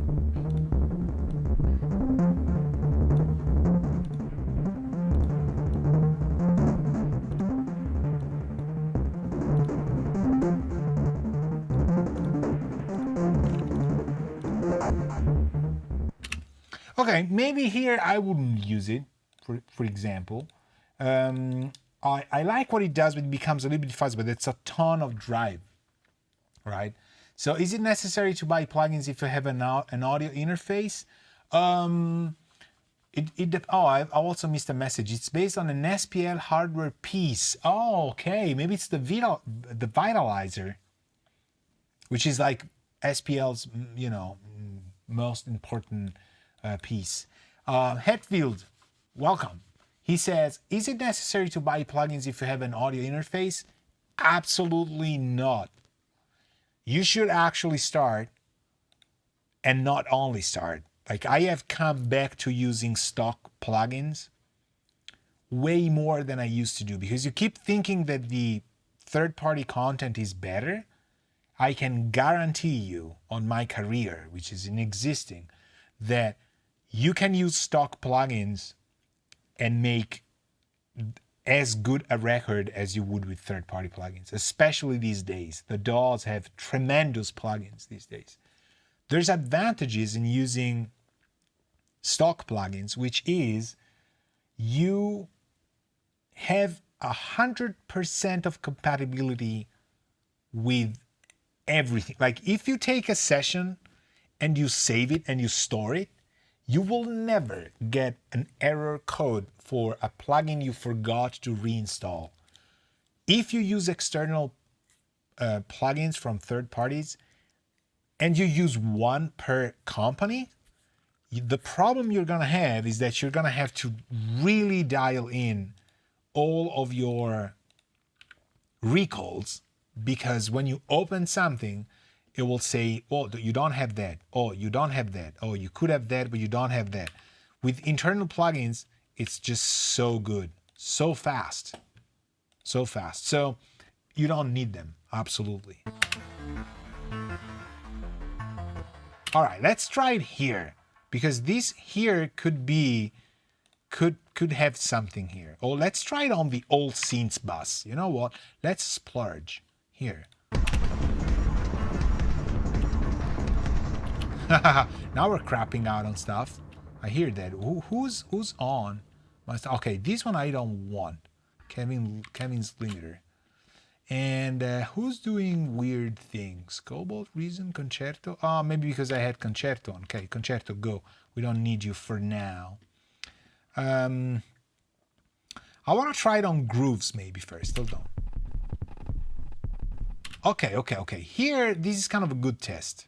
So mix head. Good. Okay, let's try it here.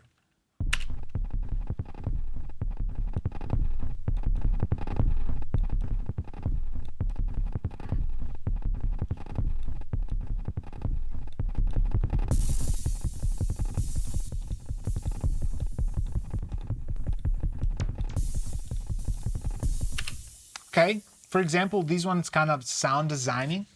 So this works. Still, you know, can you do it with other stuff? Probably, but it's got kind of a way to preserve the lows, so it's not doing the tape thing that much. And this is 30, so we could try also different tape speeds. And but the high frequency is really cool now. It's adding so much detail. Martin asks, is Bitwig now your default DAW?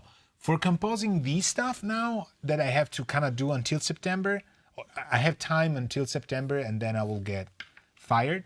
I will use Bitwig, yes. I am not going to use Nuendo unless I'm going to write more music than I was commissioned. So there's going to be some stuff that is not going to picked.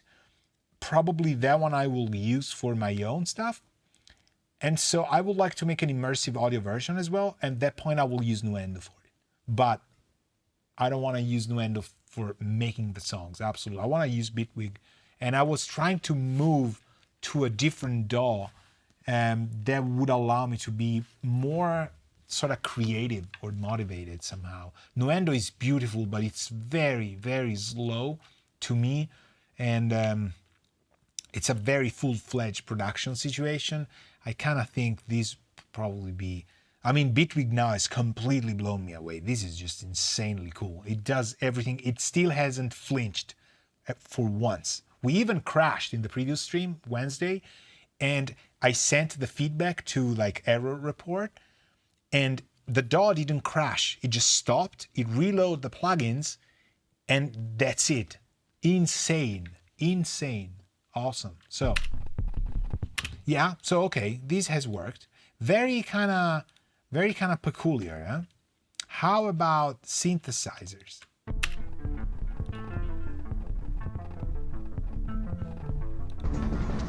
So for example, this Prophet is so flaccid.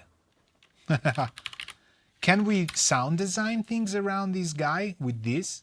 Man, this is so big. All right, 80% is kind of better. I know you're probably gonna hate me because you don't. Okay, I'll use 100. You can even redesign some of the areas if you don't use them, but I kind of like it that way. So how do we make it bad good? A lot of the Portico stuff had these three, not the 3.75, had the 7.5. But I think 3.75 is also good. To just kind of mangle things, we're just gonna crank the input, crank the output down, then see the drive, what it does.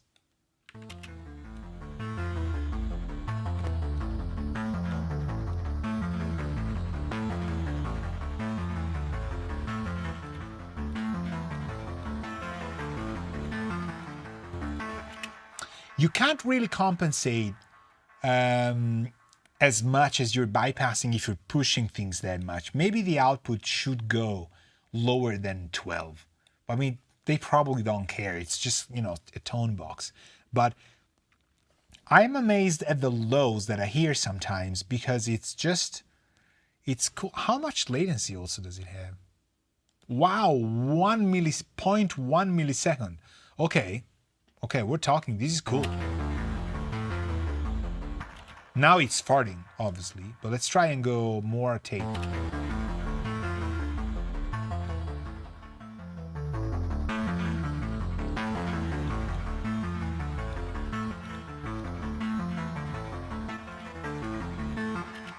Okay, for example, this is cool. This is nice. This is a nice effect. Let me keep it here. Let me try. Oh, I have, for example, base station. This is more low frequencies that I remember.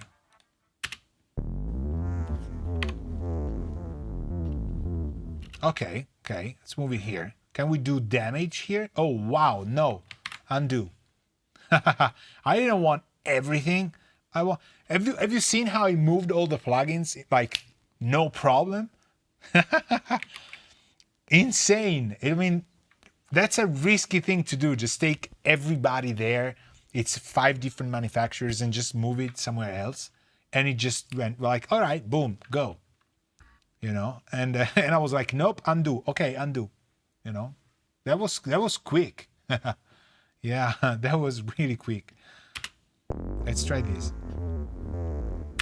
You hear, okay, this one's even better. I kind of like the lows. This could be a bus treatment more than kind of a single tape design thing.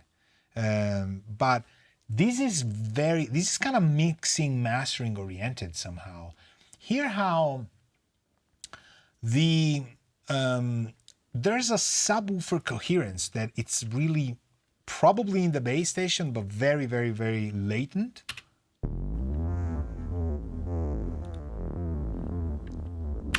Good Lord, it becomes awesome.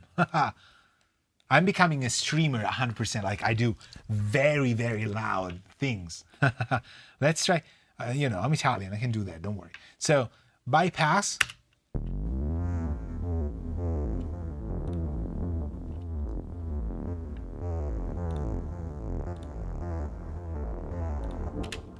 Man, it's like, it's nice. It's more of a mix bus thing, right? So would it make sense to use these on,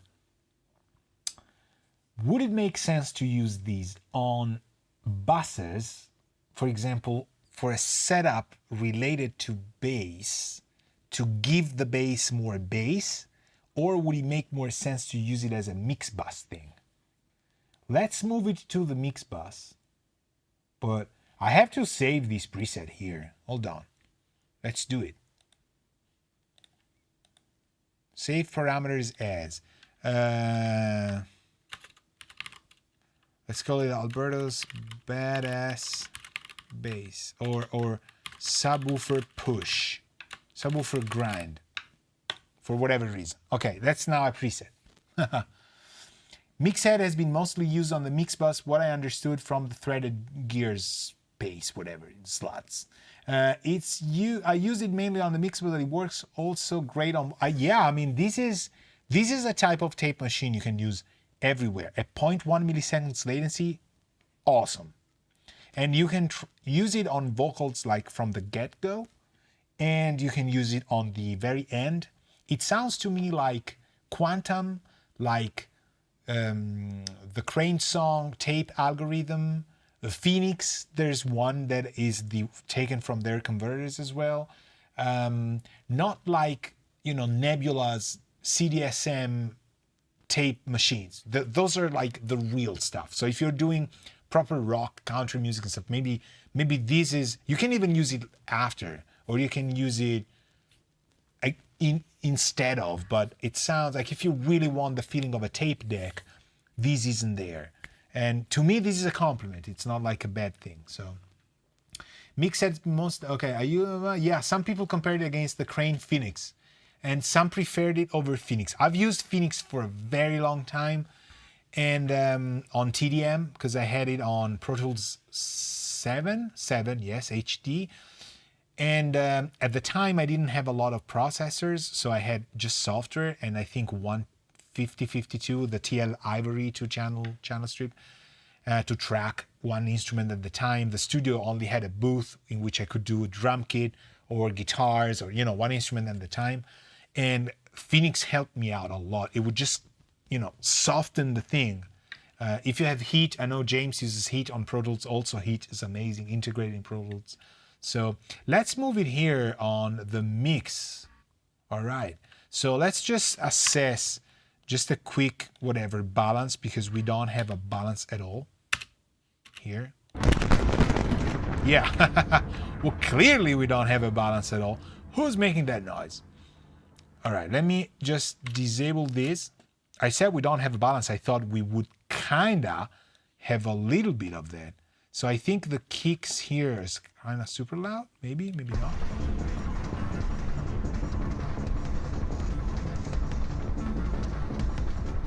Okay, so it's kind of heavy. I think it's that one. It's kind of heavy on the CPU now. So, all right. Who's playing this part? I don't need this part. How do we mute stuff? S. Boom. Is it? No. No? How do I mute stuff? Mute it. Okay.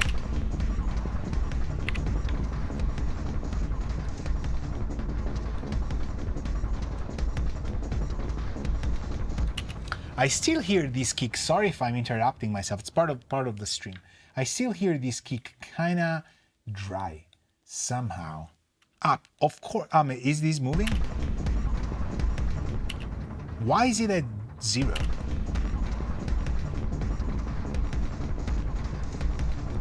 Oh.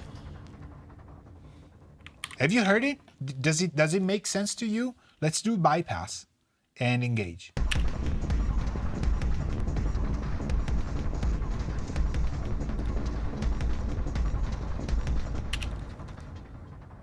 It's like, you know, the difference between, okay, that it's I get what you want to do, and is it a DAW playing loops or stuff? Okay, so we have it. Okay, I think we gotta probably this. I'm kind of topping out on CPU. Is there a window where I can see where I'm exploding or not? Probably. Like a performance meter? Yes. I knew there was. Hold on. Oh, this thing. Man, these people are nerds. And I love it. I'm gonna keep these here all the time. Like this is, all right. So is it behind myself? Yes, okay. Block, sample rate, deadline, load, period jitter. Like, can I zoom in? Timing software, output latency, 704 samples. This is unbelievably cool. Top right, yeah. Thanks, James. Top left. I mean, this one I found is top left. Is this thing maybe? Notifications. No. All right. I'm afraid to touch stuff. Look at that. I have no idea why you see it kind of flinching. You see it? Yeah, okay. It's extremely smooth here. But I think the frame rate is messing with the frame rate I'm transmitting at. Maybe. I'm not sure. But anyway, so what's the low, the jitter? I mean, this is beautiful stuff. What's below here? audio engine, deactivate for this project, terminate process. Man, these people are awesome. It's so nerdy. These can save your session if you need your audio card for something else. So let's just rebalance things a little bit, just to make sense.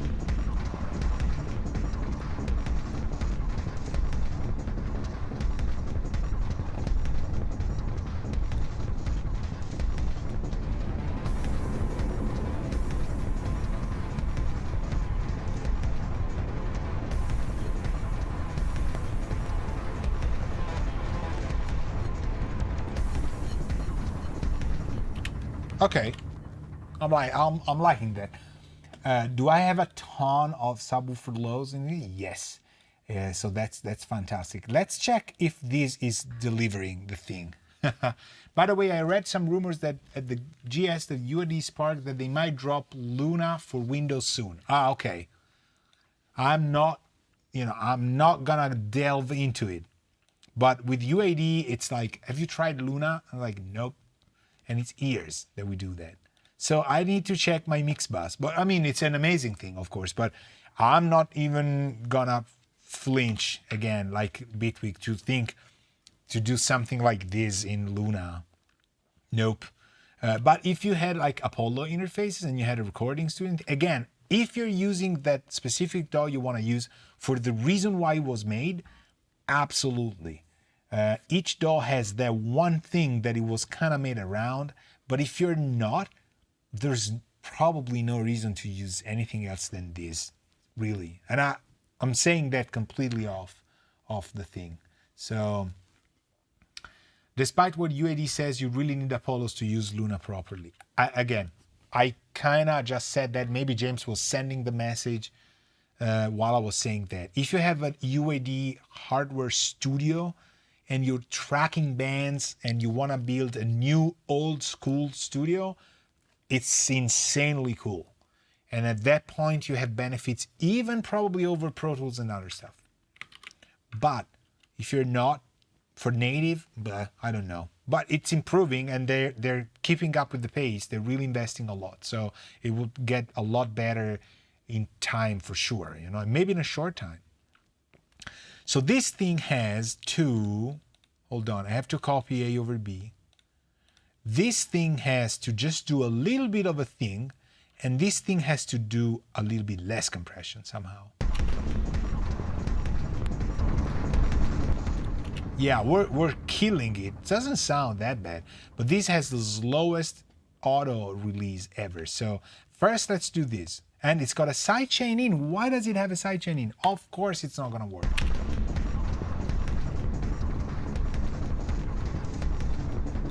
Okay, that's probably as much as I wanna go. Let's redesign the threshold.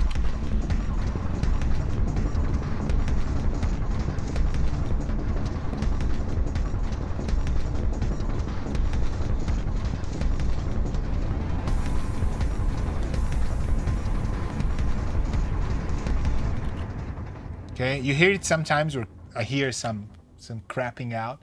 I touched the ADR machine, which I really missed. They need to port it soon native. Yes, the ADR 102 is just insanely cool. Yes. So here I'm reaching a point where I would probably bounce some stuff, simple things. Who hasn't been bounced? The base station hasn't, for example, but that's not. Who's like, oh, this coil line, for example, could be easily bounced in place. Then there's the pulver that I'm no longer using. Is there anybody going to the pulverizer buses? I'm telling you, if I don't clean up these with the excuse of these things. So, okay, these are not in use as far as I know. Let me just double check again. No. All right, so these two have to go. Goodbye. All effects is fine, but the side chains are all completely off, I think. Let me double check the Pro Cs. So bass.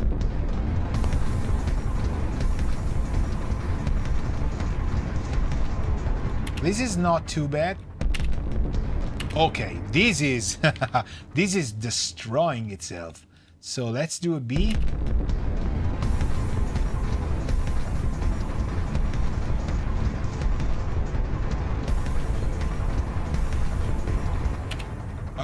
Okay. Do you hear?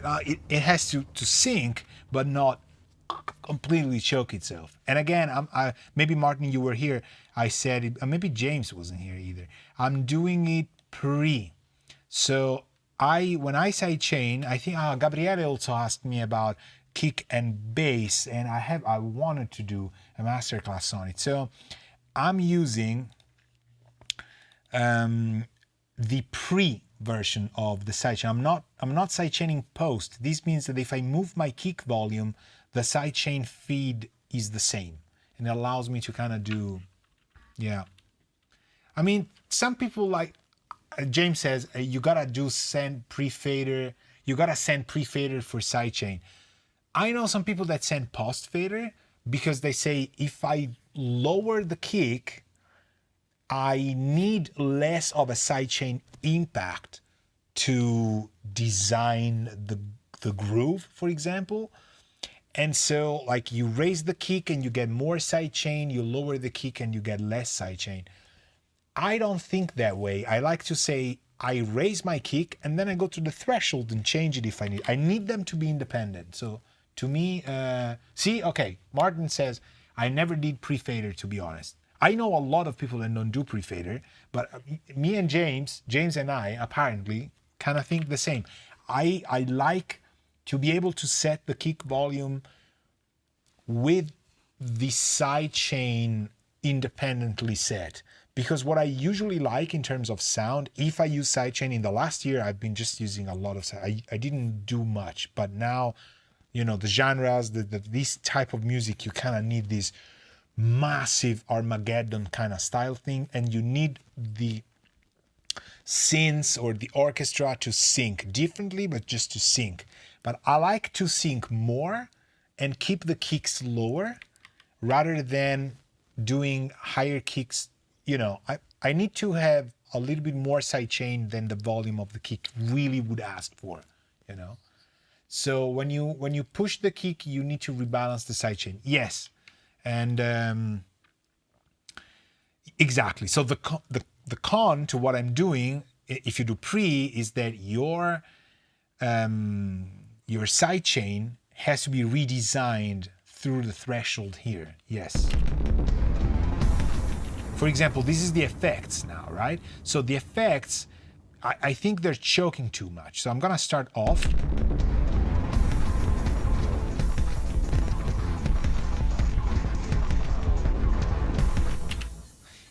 I love this way of doing it because if I take the threshold and drop it down, I am kind of drying the mix down a lot.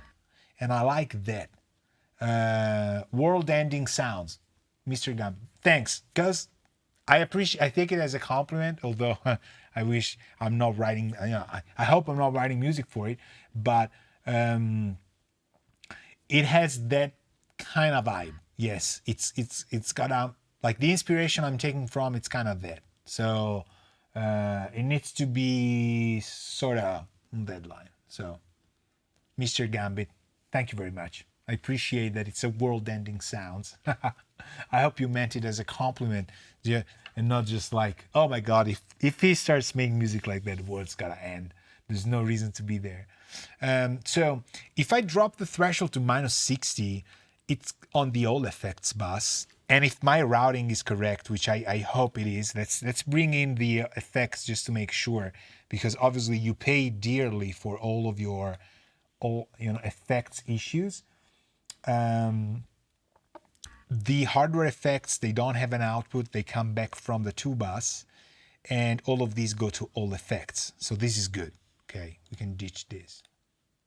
You know, sounds glorious. Thank you, Mr. Gambit. Thank you very much. I kind of extracted another compliment for you, you know, but now it's there. I'm gonna take it and leave.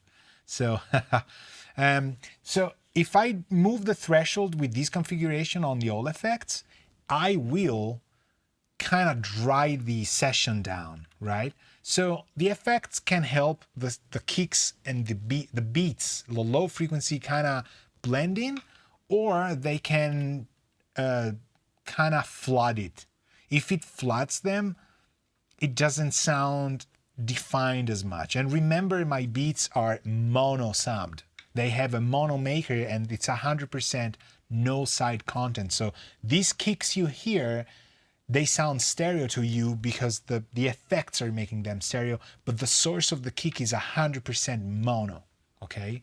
The samples were mono. Some of them I got from the mono machine.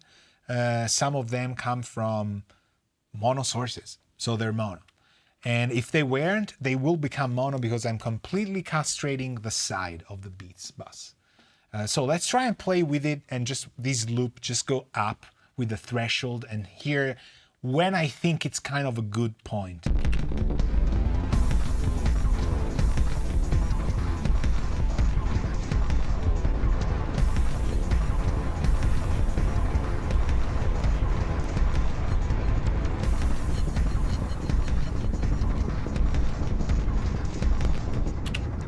Okay, this to me is that I would need to move the buffer. You hear, I don't know if you hear it crap out just a little bit. It's got, sometimes it's just telling me the CPU is kind of having it. But, you know, bear with me, I don't know. Sometimes it's just clicks and pops. These levels good.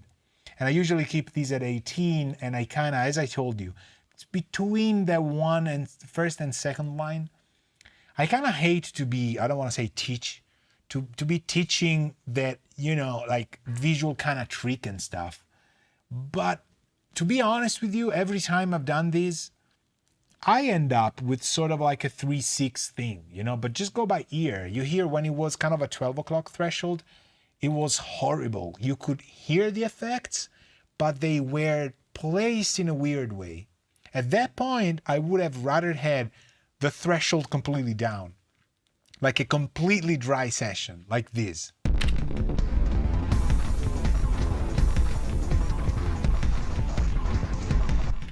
At this point, I would rather have these than the error that we had, but it's better with.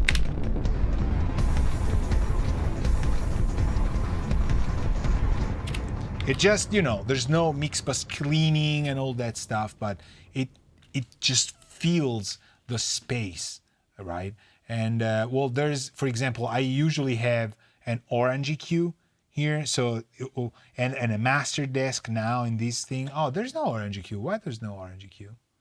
All right, so in this setup, let's try Mixed. Martin's like, oh, thank you very much. That's why I'm here. It's like, all right, so let me deactivate stuff that is off in the hope that we're gonna get a little bit more resources. But you know what we should do actually? We should push it to 1084 and just say, just for kicks. Also, I've spotted, or maybe not, maybe this is not a mistake. Retro limiter on this machine drum.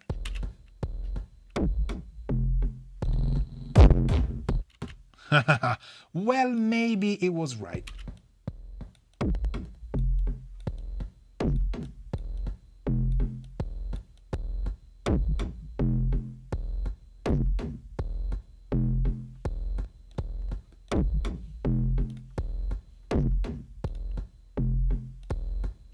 I don't know. Do we need to bring it forward? It was off. Let's put it offline. Thank you, Alberto. Yeah. I'm still delaying. Well, okay. We're going to play it and try this and play it. If it craps out on us because I'm out of resources while I'm streaming, I will move the buffer size to 1024 live, okay? And we see if Bitwig explodes. I gotta be honest with you, this is also something I do when something reaches a lot. Okay, I'm teasing, let's go. Let's start from something simple though. Let's go 0, 0, 0, 0, 0. Power doesn't do anything. Let's do, what do we do? Do we do HF adjust is here, 1, okay, 0. Just without and with on a 15 IPS. Okay, but maybe the whole song.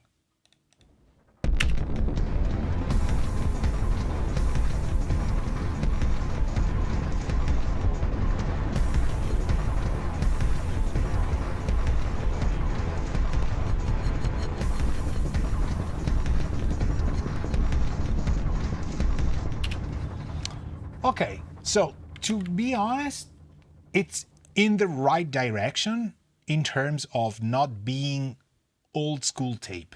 We knew that. 15 IPS is my favorite on the mix bus. You know what I found in this specific plugin we'll try now? I'm usually like you. The 30 was awesome on some drum buses and stuff. For whatever reason, maybe I needed the detail more than the kind of, I don't know. Or I was using a lot of drive, and so 30 was kind of balancing it out. I don't know. So this is a great start. Let's try and drive it from 15.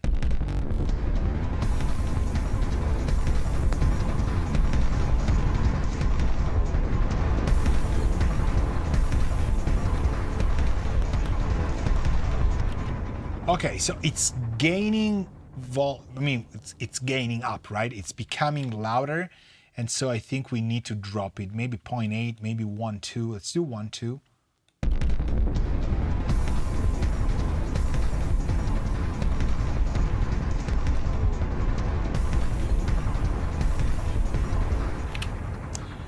Honestly, this sounds really good.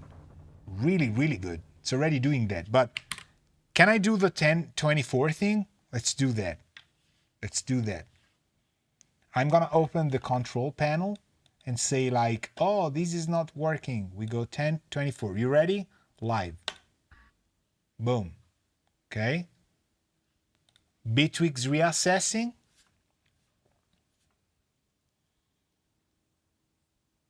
Okay. This is my first time ever doing this, huh? So I haven't tried that. Absolutely not. So it's recalculating stuff because, as you know, the plugins need to be reloaded, and it's reloading them. Reaper can do the same even without waiting. It's instant in Reaper. All right, all right.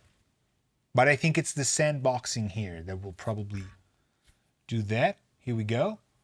Loading that, and just consider that I have I have tons of Reason chains, but two main Reason plugins. The drum effects, okay, but I also have Reactor. I have a Contact. I have kind of Fury. Okay, it's not super heavy, but I think I've added plugins without even knowing where I'm going. Oh, there's a lot of UADs, 2As. Routing mixer is nice. Beatwos is looking more and more appealing to me.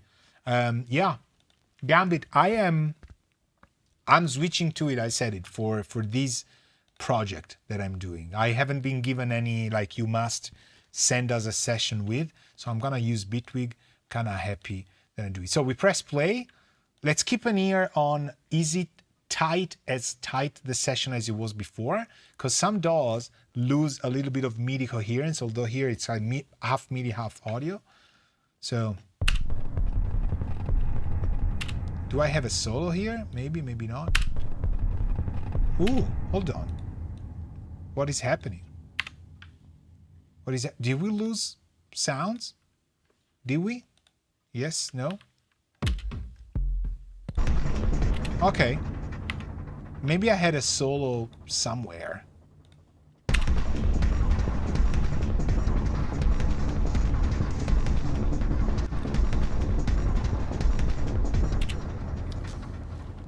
Okay, I turned it off and I really hear a wrong balance I would like to send. So I kind of like send to my boss, okay? I like it better without, but this doesn't mean I hear what it does. There's just something that I wouldn't necessarily want to add. Let me try, and it's not high frequencies, it's not distortion, it's just I liked the balance before. It happens a lot. I am kind of at a point, maybe in this specific part, in which I'm more afraid of what I can lose as a composer, producer, than I can gain with a plugin. This doesn't mean anything about Mixhead, you know, maybe it's the best tape ever. It sounds cool, but it's just, I'm against a lot of tape in the mix bus for my stuff, so that's going in the same exact direction. Let me try 30. Tape speed. Okay, so tape 30 is doing a complete drop in output.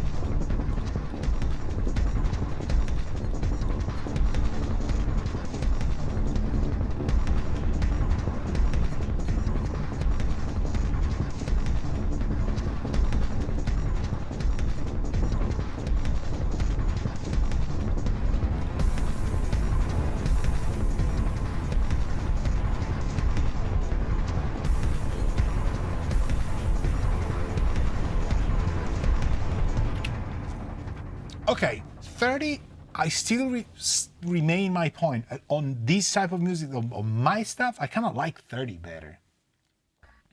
I actually, Martin says like, maybe lowering the input, it could be you're running it quite hot. It could be, yes. Hey, Gary, hello. Cubase Academy is here. If you have Cubase questions, just so you know, Gary's channel, Cubase Academy, has pretty much you covered, you know. And he's still here while I've been butchering Nuendo for 3 years. 2 years? 2 years, right. Gary is a very tolerant man, for sure. I'm telling you that. Adding tape to the mix bus is like adding tape to an already taped up gift box. It's true in the sense that I kind of, in my type of music, I have a lot of processing and different things, and you know, like tape delays and stuff, and I risk to kind of mangle the detail a little bit too much. I've been debating a lot of my own mixes in, do I want a tape? Do I don't want tape? Do I want tape? Do I not want tape?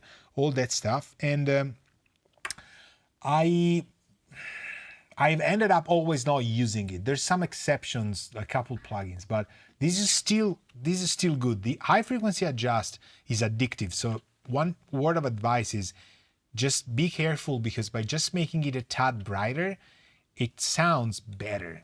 And it's okay. It's how it has to be, right? So, hey, Psy Gospel, amazing skill. Thank you very much, my friend. Glad to be here. Cubase Academy spies on Bitwig. I figured Mixed works great on pop and ballad stuff. I mean, what is happening here on my music is exactly what happened with other tape plugins. I hear what it does, but on the mix bus levels of things, I am more afraid to lose than I am, you know, maybe thinking I'm gonna gain. Does it make any sense? And this is not just for tape. When I kind of click within something that as a composer, musician, I really like, my engineer side, which came a lot later as an adult. So it's probably also that, you know, as a musician, I always wanted to be that. I was 9 years old, right? Started taking lessons at what, 13 and something, but I was playing, and that's my young self as well. If something along the line of my a little bit of a teenager kind of youth just lets himself go and likes it, my engineering side cannot cope with it, cannot contrast it. It just goes like, it's not allowed to do a technical improvement. I just don't want it, you know? And it's insane, because I reached what I think is a balance as a composer, producer, who's been engineering records a lot. I think what helped me a lot is that I had a phase in which I was mixing so much and recording that unless a band needed keyboards, I would not be playing and recording keyboards myself. So I would not be composing. And this really helped me kind of become for a little bit somebody else and then come back to composing. And now I hear good things here, but it's, you know, it's a solid plugin. But what is happening is I don't feel this is really mixed bus needed. On a bus, however, maybe on some grooves that tend to be dark and I want them dark but kind of saturated, yes. Or maybe on vocals, which I don't have. Sometimes I have synthesized voice. Yes, maybe on strings. I don't think I would use it on strings. Maybe on brass as well. So depends on your goal. I'm a tape addict. Yeah, no, I love tape, absolutely. And that's insane what I'm talking about. As an engineer, I really like to use tape to solve other issues that I could use compressors on, EQs on. I like it a lot. When I do compose and stuff, it's like, I don't know, it's a different thing. I'm like too, Jekyll and Hyde. So you can use the HF adjust, lowering it on harsh digital soft synths to make it more smooth. Yes, it's worked great whenever I need to do like, very dark stuff, or I do it with massive EQ shelves, but then there's that little thing you might want to re-add with the drive. This could work. So I think you have to mix into tape, not add it later. Too much changes if you had it at the end. True. What this does, the James says, but what this does that I hear positive is it doesn't do the tape machine low frequency wobble, sort of, which is a beautiful thing that for some stuff you want to have in a tape machine mix, right? You do country song, old school, beautiful ATR 102. We had one for about 3 months in Berlin. And the guy who restores them said like, I'm going to take it to your studio, you keep it. Then if you like it, you can pay it, but we find out maybe you paid, like monthly and something. And I kept it there. And we printed sometimes masters with and without. Obviously, it can be my own self-using tape. The masters that people picked were always without tape. But most of the mixes we've done in masters, in those months, were electronic music. So who knows, could be there. So sometimes it works great adding it later, but then it will be more of a shot in the dark. Sometimes it works, sometimes it doesn't.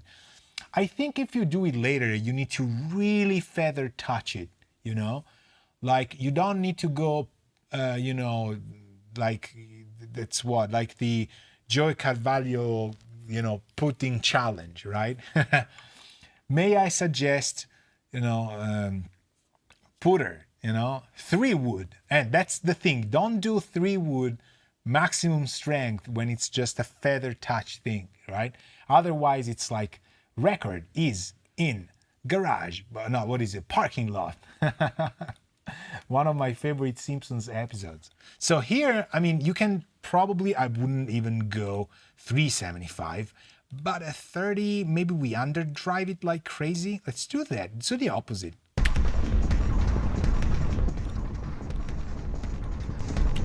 Okay, see, you cannot compensate the output enough because the drive also takes it out. So I think the output should really go 24 as well. Maybe they could have a switch here that prevents you from going 24 unless you click it, and then it doubles down, and so it goes like 12 becomes 24.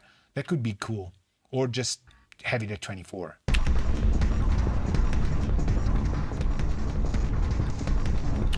Have you heard how it sunk? It went like, ugh. That's the tape thing, which is nice, but that's what scares me.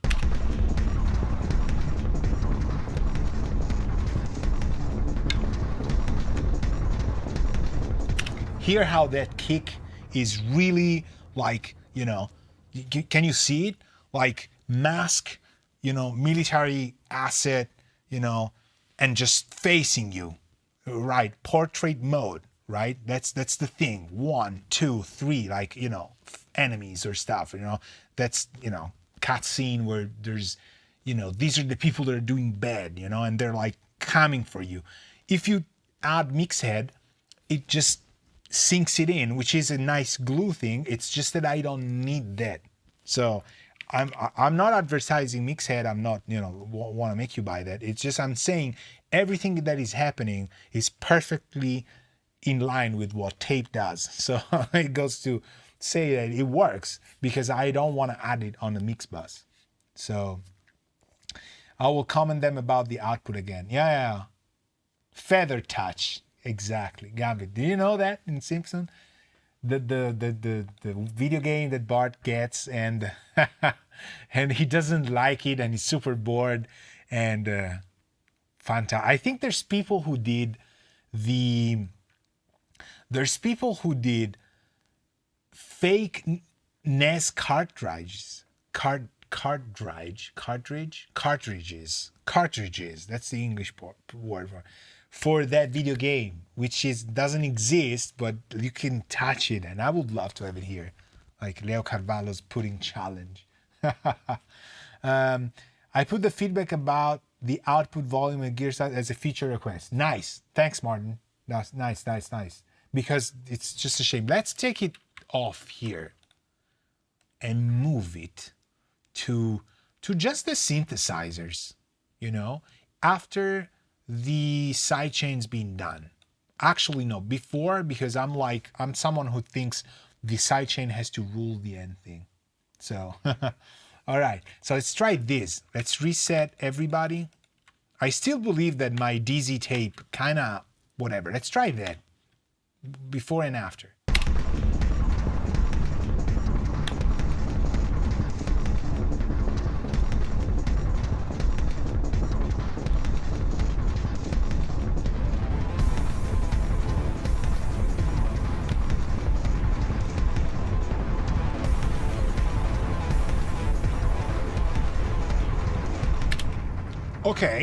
Okay. On the Synths bus, I like it a lot better. And I don't perceive it as tape. But if you need to place the Synths layer against the bass and the drums, this is like as easy as tape does. It blends it somehow. Yes. So a little bit maybe too light-handed on the mid frequencies for me on a single instrument. Awesome when overdone on bass synths, but that's sound design. And nice, but the typical issues I have with tape on my own mix buses. So, and people might say, you could have put it initially, at the very start of the chain. Why did you put it after the SSL thing? I don't know. It's just like I put it there. Okay, probably, yes, could have been wrong, whatever. But, I hear it doing exactly what I usually don't want my music to have on the tape, which is what tape emulation does. Still better than a tape machine, still closer, but way, way light-headed. And we will probably find a setting that is so light. But for synths, this has worked. Let me move these on bass. Okay, let's try it on bass before the sidechain. Let's restart my preset.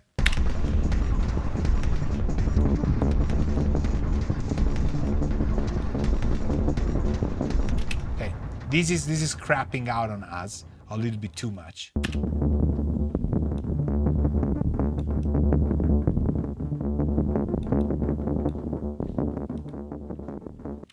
You hear the detail, it's just kind of making it wonky a little bit. Okay, no, let me restart this. Let me try it on grooves. Okay, on grooves. I'm using it in context because I want to hear if something is really helping the soundstage deliver. Like if there's something this is not a mix, but if there's something that could be highlighted somehow.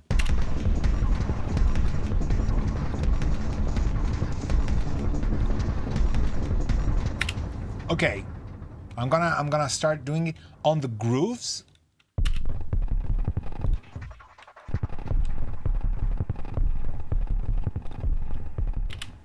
Oh, okay. This is like Full Metal Jacket, in which they say, looks like we finally found something you're not a complete asshole at, right? This is not the same. It's a good plugin, it works, and that's probably the same in the movie. It's just the sergeant that says that. But we found something that you can do in here. The grooves are insanely good. So this is my mono machine samples. So I'm thinking, everything Electron kind of works. Hear how specific I am on the air of this. This is, what do these have? A little bit of the volante thing. Okay, I want you to hear, let me see what value this is. Minus 47.8, okay? I get, I'm afraid that I'm gonna move it. Hear what the Volante is doing. It's a very weird delay setting with some spring reverb, but if I enhance it, you hear how it bounces.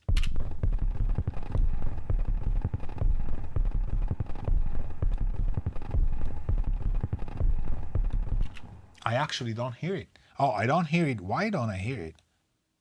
There should be all effects, right? Are you here, all effects? Well, they're on, that's for sure. Yes. You know, that's the beauty of hardware pedals. Hold on. It's got to do a bounce on the Volante thing.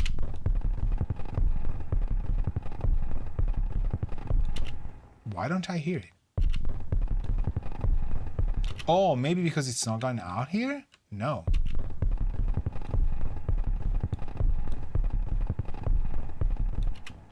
I don't hear my pedals.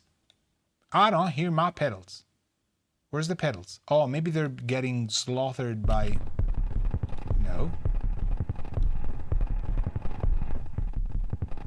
No, I think they're there. They're all very delicate because that's how I am templating the heck out of it. Right, okay, doesn't matter. We have it. They're on. You don't need to solo that stuff. That was just me getting worried about that.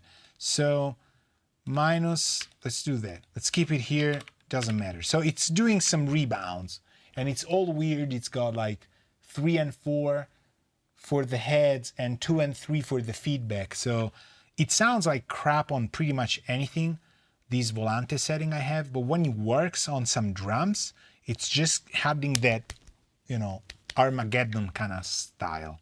So here Mixhead really sounds good. I want to do it in solo.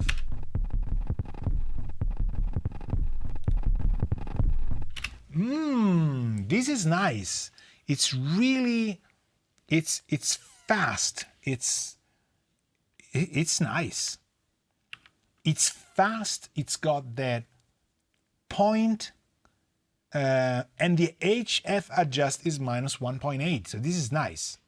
So tape speed 30 in my case, minus 0.5. It's a tad louder, but you see it was a lot louder when we used it on the Prophet.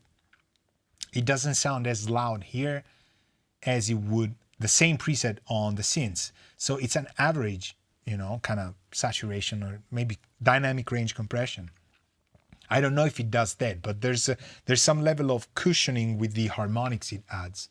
So this is nice. I'm gonna try it again. Disable.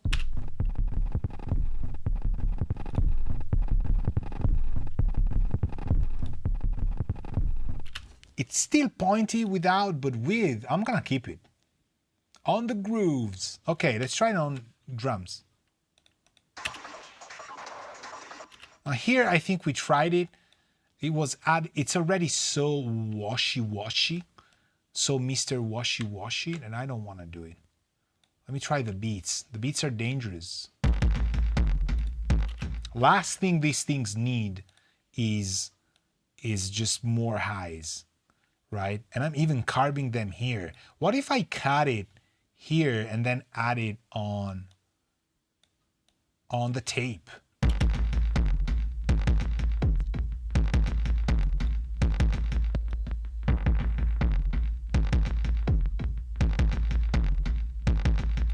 Okay. Doesn't sound as carved. Let me move these after and then recheck.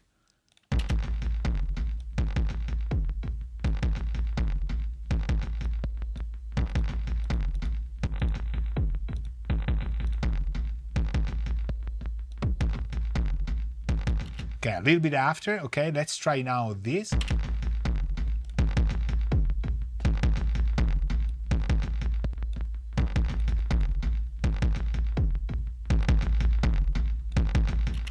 See, 15 is really doing the tape thing, which I kind of like 30 for my stuff. It's a little bit more open and crispy.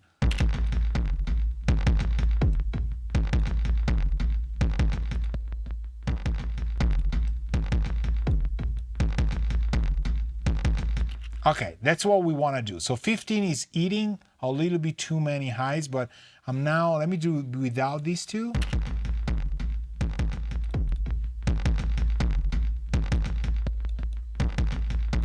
Okay, I want to try something extreme. Go very dark and then overly adjust the high frequencies.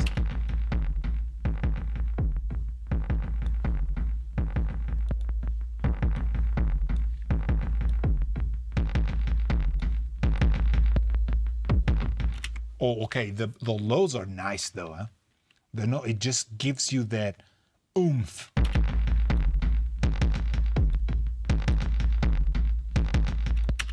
Yeah. Maybe just without the filter.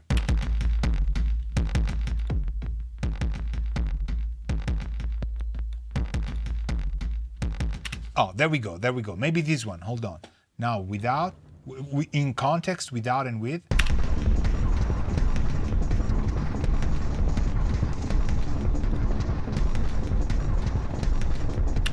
Okay, okay. It's losing extreme belly somehow, but it's getting a lot more detail without being kind of confusing, if that makes any sense.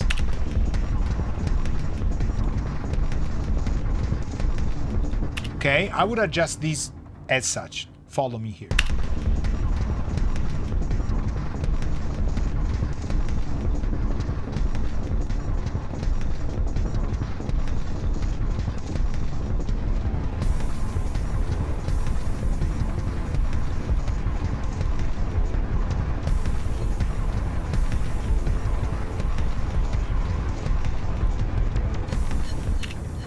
Okay, this also works. This also works really nice. So drums sounds or basses or stuff are nice. I think what I like the best, well, keep it on, it was gonna be grooves.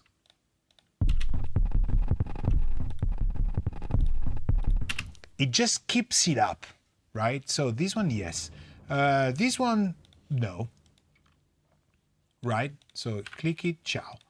And we gotta go on A and turn it on. Okay, maybe I lost it forever. No. Right on, right? Here. It's a little bit different for whatever reason. Right. I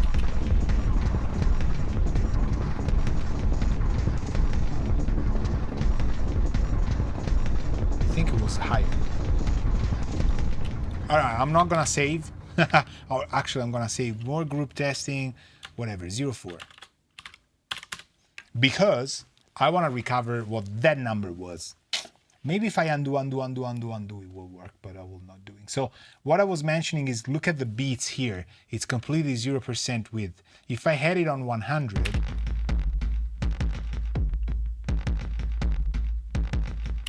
you hear the difference, right? It's absolute night and day. So I don't like that. So the whole bass of the beats goes like this.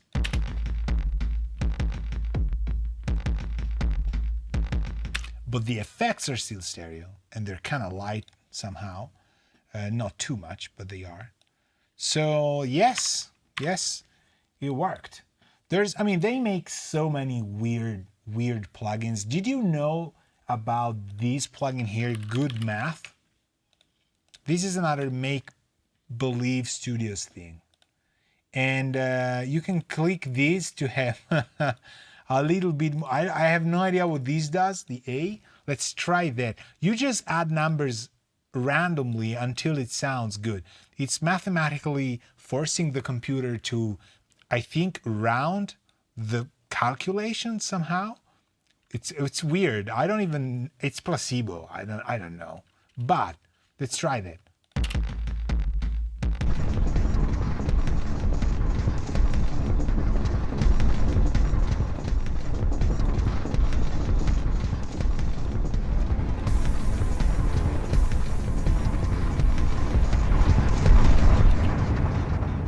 Well, it's gain. It's gain. That's what it's doing. I don't know. We just do this.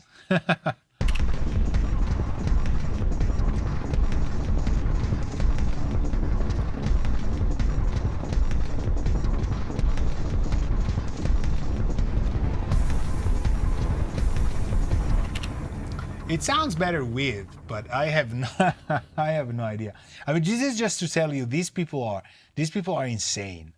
They make amazing plugins, but they are also insane, and they're insane because they have presets.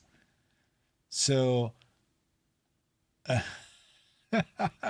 look at these presets. So I think I'll go with error.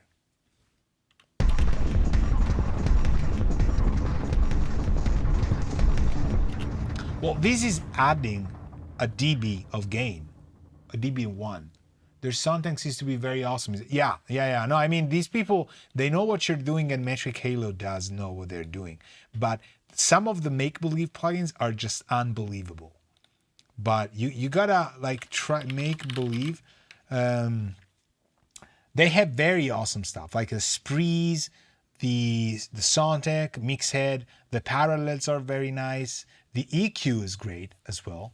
It's a very, very simple utility EQs. I know we got tons of them, but you can use it. And I think it's got sauce. See this? Sauce. So it's not clean. It's got some kind of vibe to it.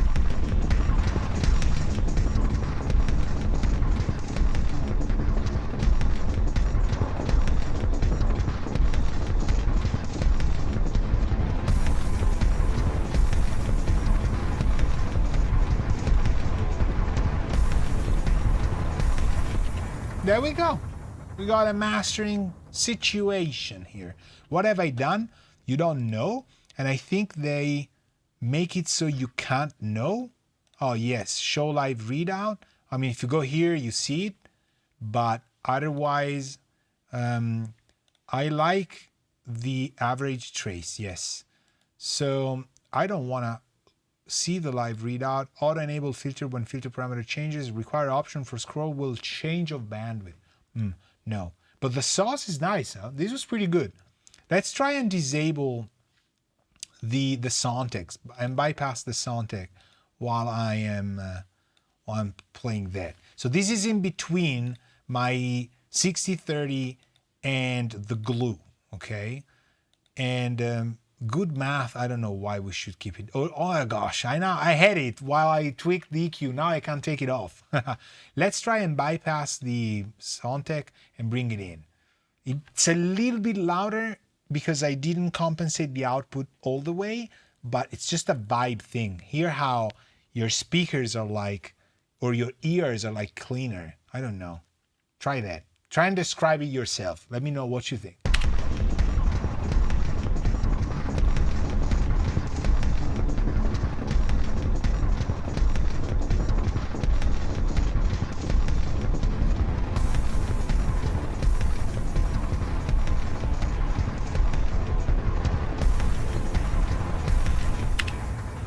To me, it makes all the difference in the world. It's, I mean, you can do it with other EQs and stuff, but this is typical op-amps stuff from kind of a soundtech thing. It's just more open and forward, right? Yes, it doesn't sound wider, but there's more sprinkle in the width that you had. So it's not wider, but there's a little bit more detail, like you've worked in mid-side, but I haven't worked in mid-side. And the other thing is, which I really love, is the forwardness of it. And I think there's few EQs that you can do what I'm doing here. 240, 1700, 6.2. These are three, if I gotta be honest with you, it's three areas I would dip, not boost. Insane, right? And then I'm doing half a dB at 12 and 1 dB at 100, which is maybe a little bit too much, but I've been mixing into it since the get-go, so this is gonna stay. 240, usually dip. I mean, 200 hertz, you have maybe the issues of having too much. And here, you know, in some EQs, it's really giving back what you probably missed. And in a lot of these orchestral soundtrack stuff, you have a lot of pre-packaged things that are maybe dehydrated. So if you're tracking drum kit and you got, you know, a nice kick, you probably will still dip to 42, 280. because you're getting a lot of box from the kick. It's very hard to get a situation in which you're miking it unless you know which mics to use and where to point it at, that you're gonna have to. But like, you know, 1700 higher presence, 6.2, we're getting into sibilance zone, but it works. It works really well. I don't know. And then 12K, and I wouldn't boost those frequencies indeed. Interesting. Martin says, yeah, absolutely. And I've learned these from people who've been mixing film and video games a lot. They tend to, you know, I was watching them staying silent, and you take a look at the frequencies, you know, maybe on a mastering EQ, even software or hardware, and you go like, you know, you will notice like, oh, 240, all right. 1700, or it can be, you know, 1915, but it's like 17, all right, 1 kilohertz, 0.5, oh, I don't know. And then you take a look at the highs, and it's maybe like 7K, and it's like 7.5, and like, what? And then you sum it up, and you go like, these 3 things I would never bump, right? We should do kind of an opposite thing, right? So like do this, right? These minus 1.5. Let me see. So 1.5 minus 1.5. 1. And let's keep the shelves where they are, okay? Let's just do A, which is the boost, and B is the dip of the exact same stuff. This is probably gonna accentuate like what is really happening.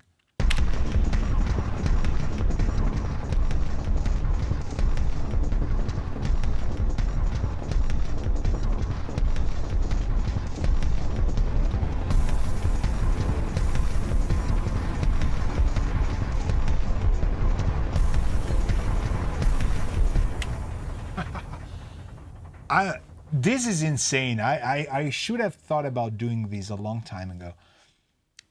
Sometimes it's technically cleaner. Like when I hear the dips there, my brain as an engineer goes like, oh yes, of course. All that excess energy put to a much better use, because the compressor afterwards, the glue is really having better substance to work on. But then it's like, it's completely shit.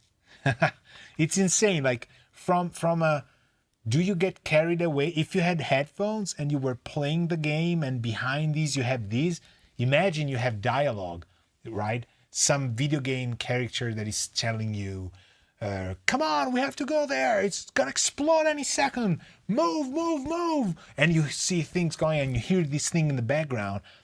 Are you really getting carried away? If you do the good thing, like you dip all those 3 areas, because the tutorials you've watched tell you to dip, it's shit. It's absolutely not pushing against your head sides. I don't know, right? But when you go into it, when I go back to the A, so the boosts, I hear like a lot of things that technically start blooming too much even, okay?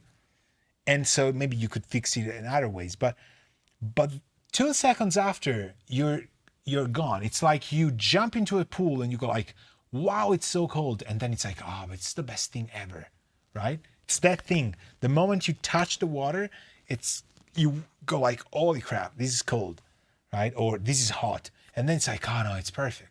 Because the contrast is not making you really see the vibe of the thing. You're coming from -2 to +2, and it's like, and those areas show up as problematic. Then you let it settle and you go like, no, I want a vibe in here, not in the other one, right? So cool. Right, people, this is dinner time as usual. We do a lot of that. So we do a lot of eating as well, but not on stream. So I have to remember I have a MIDI cable going through my male genitalia, because if I stand up now, hey Patrick, how you doing? Thank you, Patrick. You just came in. It's like, hey guys, here's your pizza. I just came in with pizza. Not like the delivery guy, but like the friend that comes to just, you know, a party with other people geeking out, and has the amazing independent idea of saying, I brought pizza, people. You know, I used to do it in studios when I was kind of younger. I did it with Valeria as well, with donuts. When I used to visit studios in LA, I would kind of bring a lot of donuts in at any kind of time. You know, even at evening time, I would stop. Some places had these donuts places close by, still open. They would have like clearances by, you know, 4 p.m. And I would go, you know, just buy them and bring them, and people would be like, oh, he brought donuts, he brought whatever, and you know, and you would be instantly loved, right? Because what I was doing was mostly bothering people, so I tried to be kinder. So thank you, Patrick, for the for the virtual pizza delivery. That's really nice. Loved it. You're welcome, Martin. This was nice. This was probably the first stream in which I had no idea what to do, just knowing that it was Friday evening and we were gonna do it, and I had to clean stuff out. And while doing this, we didn't see all the Metric Halo plugins. We didn't see all the, I don't know, Bitwig new functions, whatever we wanted to try. But I also cleaned my template out. We saw a lot of stuff. So buttering is part of the learning process. Yes, yes, yes. I gotta say, like, people have always kind of be super patient with me. But you know, when you get the feeling of saying like, oh, they said yes, but they would have wanted to stay alone, or just not having me buzz. And so I turned from these talkative to super silent, you know, just because I'm super afraid to bother people. So people, this has been amazing. So we are going to do this. We're going to meet again on Wednesday, probably continue with it. At some point, if we don't have anything to demonstrate or just new plugins to brainstorm on and things, I will kind of work on the song, you know. So I'm gonna pillow around the fact that I need to write stuff. So this thing needs to end, and at a point that I still don't know, where it kind of tells a little bit of a story that can be used in a cutscene or loop stuff, and then we write different stuff. All right. So thank you very much again for being with me. Thanks for all the good fun. It was really good, really nice. Thank you, Martin. Thank you, Patrick, for dropping by. Mr. Gambit, thank you very much for also the compliments that you meant by also kind of forced you to reinstate. Thank you, James. I don't know if you're still here. And have I forgotten anybody who's awesome here to stay here? Oh, yes, yes, yes, of course. There was Hetfield Singh. Thank you for dropping in. This was, I think, the first time I saw you here. I already said James. So James probably fetching himself. Gary from Cubase Academy. If you have any doubt or question on Cubase and Nuendo, head over Cubase Academy, the channel. Gary is super patient. I am living proof. And he also knows a lot on Cubase. But he was spying on us today for Bitweeks. And I know I've missed another very kind person and soul, Psy Gospel, who said, amazing skill. Thank you very much. Glad you liked it. Hope you will see here. Thank you for the stream. Always fun to dive in the mind of Alberto. You're welcome. Thank you very much. Check out, if you haven't, if you're not coming from a Patreon, things that I do for mere money, which is my Patreons, masterclasses and things. We're on Discord as well, and plus the streams.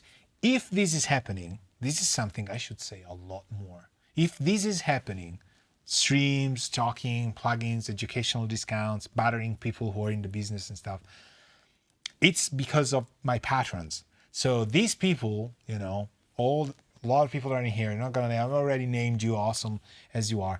Make it possible for me to say, okay, I can buy groceries as well with this much money. I can make streams and streams. And I'm looking forward really to do even a Monday stream. This would be cool. This would probably push me to write the music I need to write by September, because it's already it's alright, week 3 of May. I don't function if I don't have a deadline, but if I get close to this deadline, I'm dead for sure. So, all right, we gotta do it, people. Thank you very much for being here again. Ethan's been bothering you for, I don't know, so much, and I'm trying to limit his firmware aggression factor, but he still stays there, delivers all the good advertisements. So you got the links, you got the information, everything. Want to see each other soon on Discord and also on everything that I've done platform-wise. More music. Check out these stuff. Check out what we've been doing lately. And there, if you're at Superbooth, go bother the people at Bitwig. Tell them that they're awesome in helping me out with what we've set up. And maybe we should do a composition challenge. I would love to do that. I know people are very scary to compose sometimes, or like they don't have, maybe they write and do mixing like different things. Like, you know, if you're into rock and you compose for your band, you can't really join a composition challenge for, I don't know, maybe a soundtrack thing. But maybe some people want to try it just because, you know, you're writing for your rock band.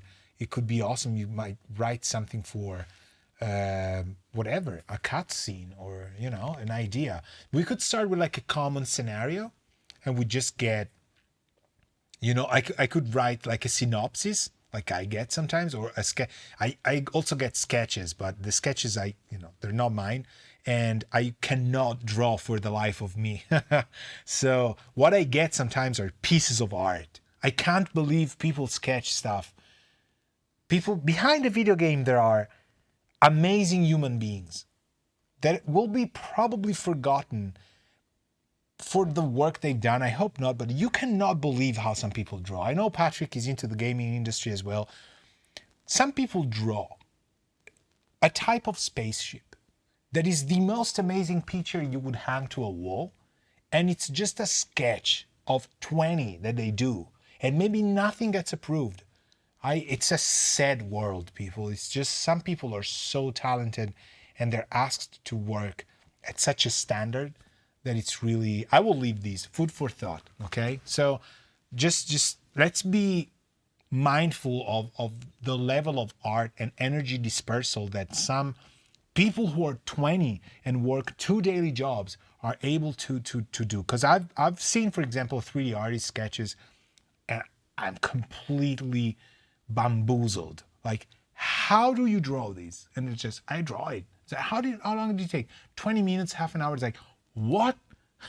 I can't make a song in, maybe a sketch, yes, in 30 minutes, but I don't consider it as good as what they do with their hands in drawings, in digital art. Anyway, now you know what you have to talk about while having dinner, which I'm gonna go have. Thank you very much, people. It's been fantastic. See you on Discord and on Wednesday here on YouTube.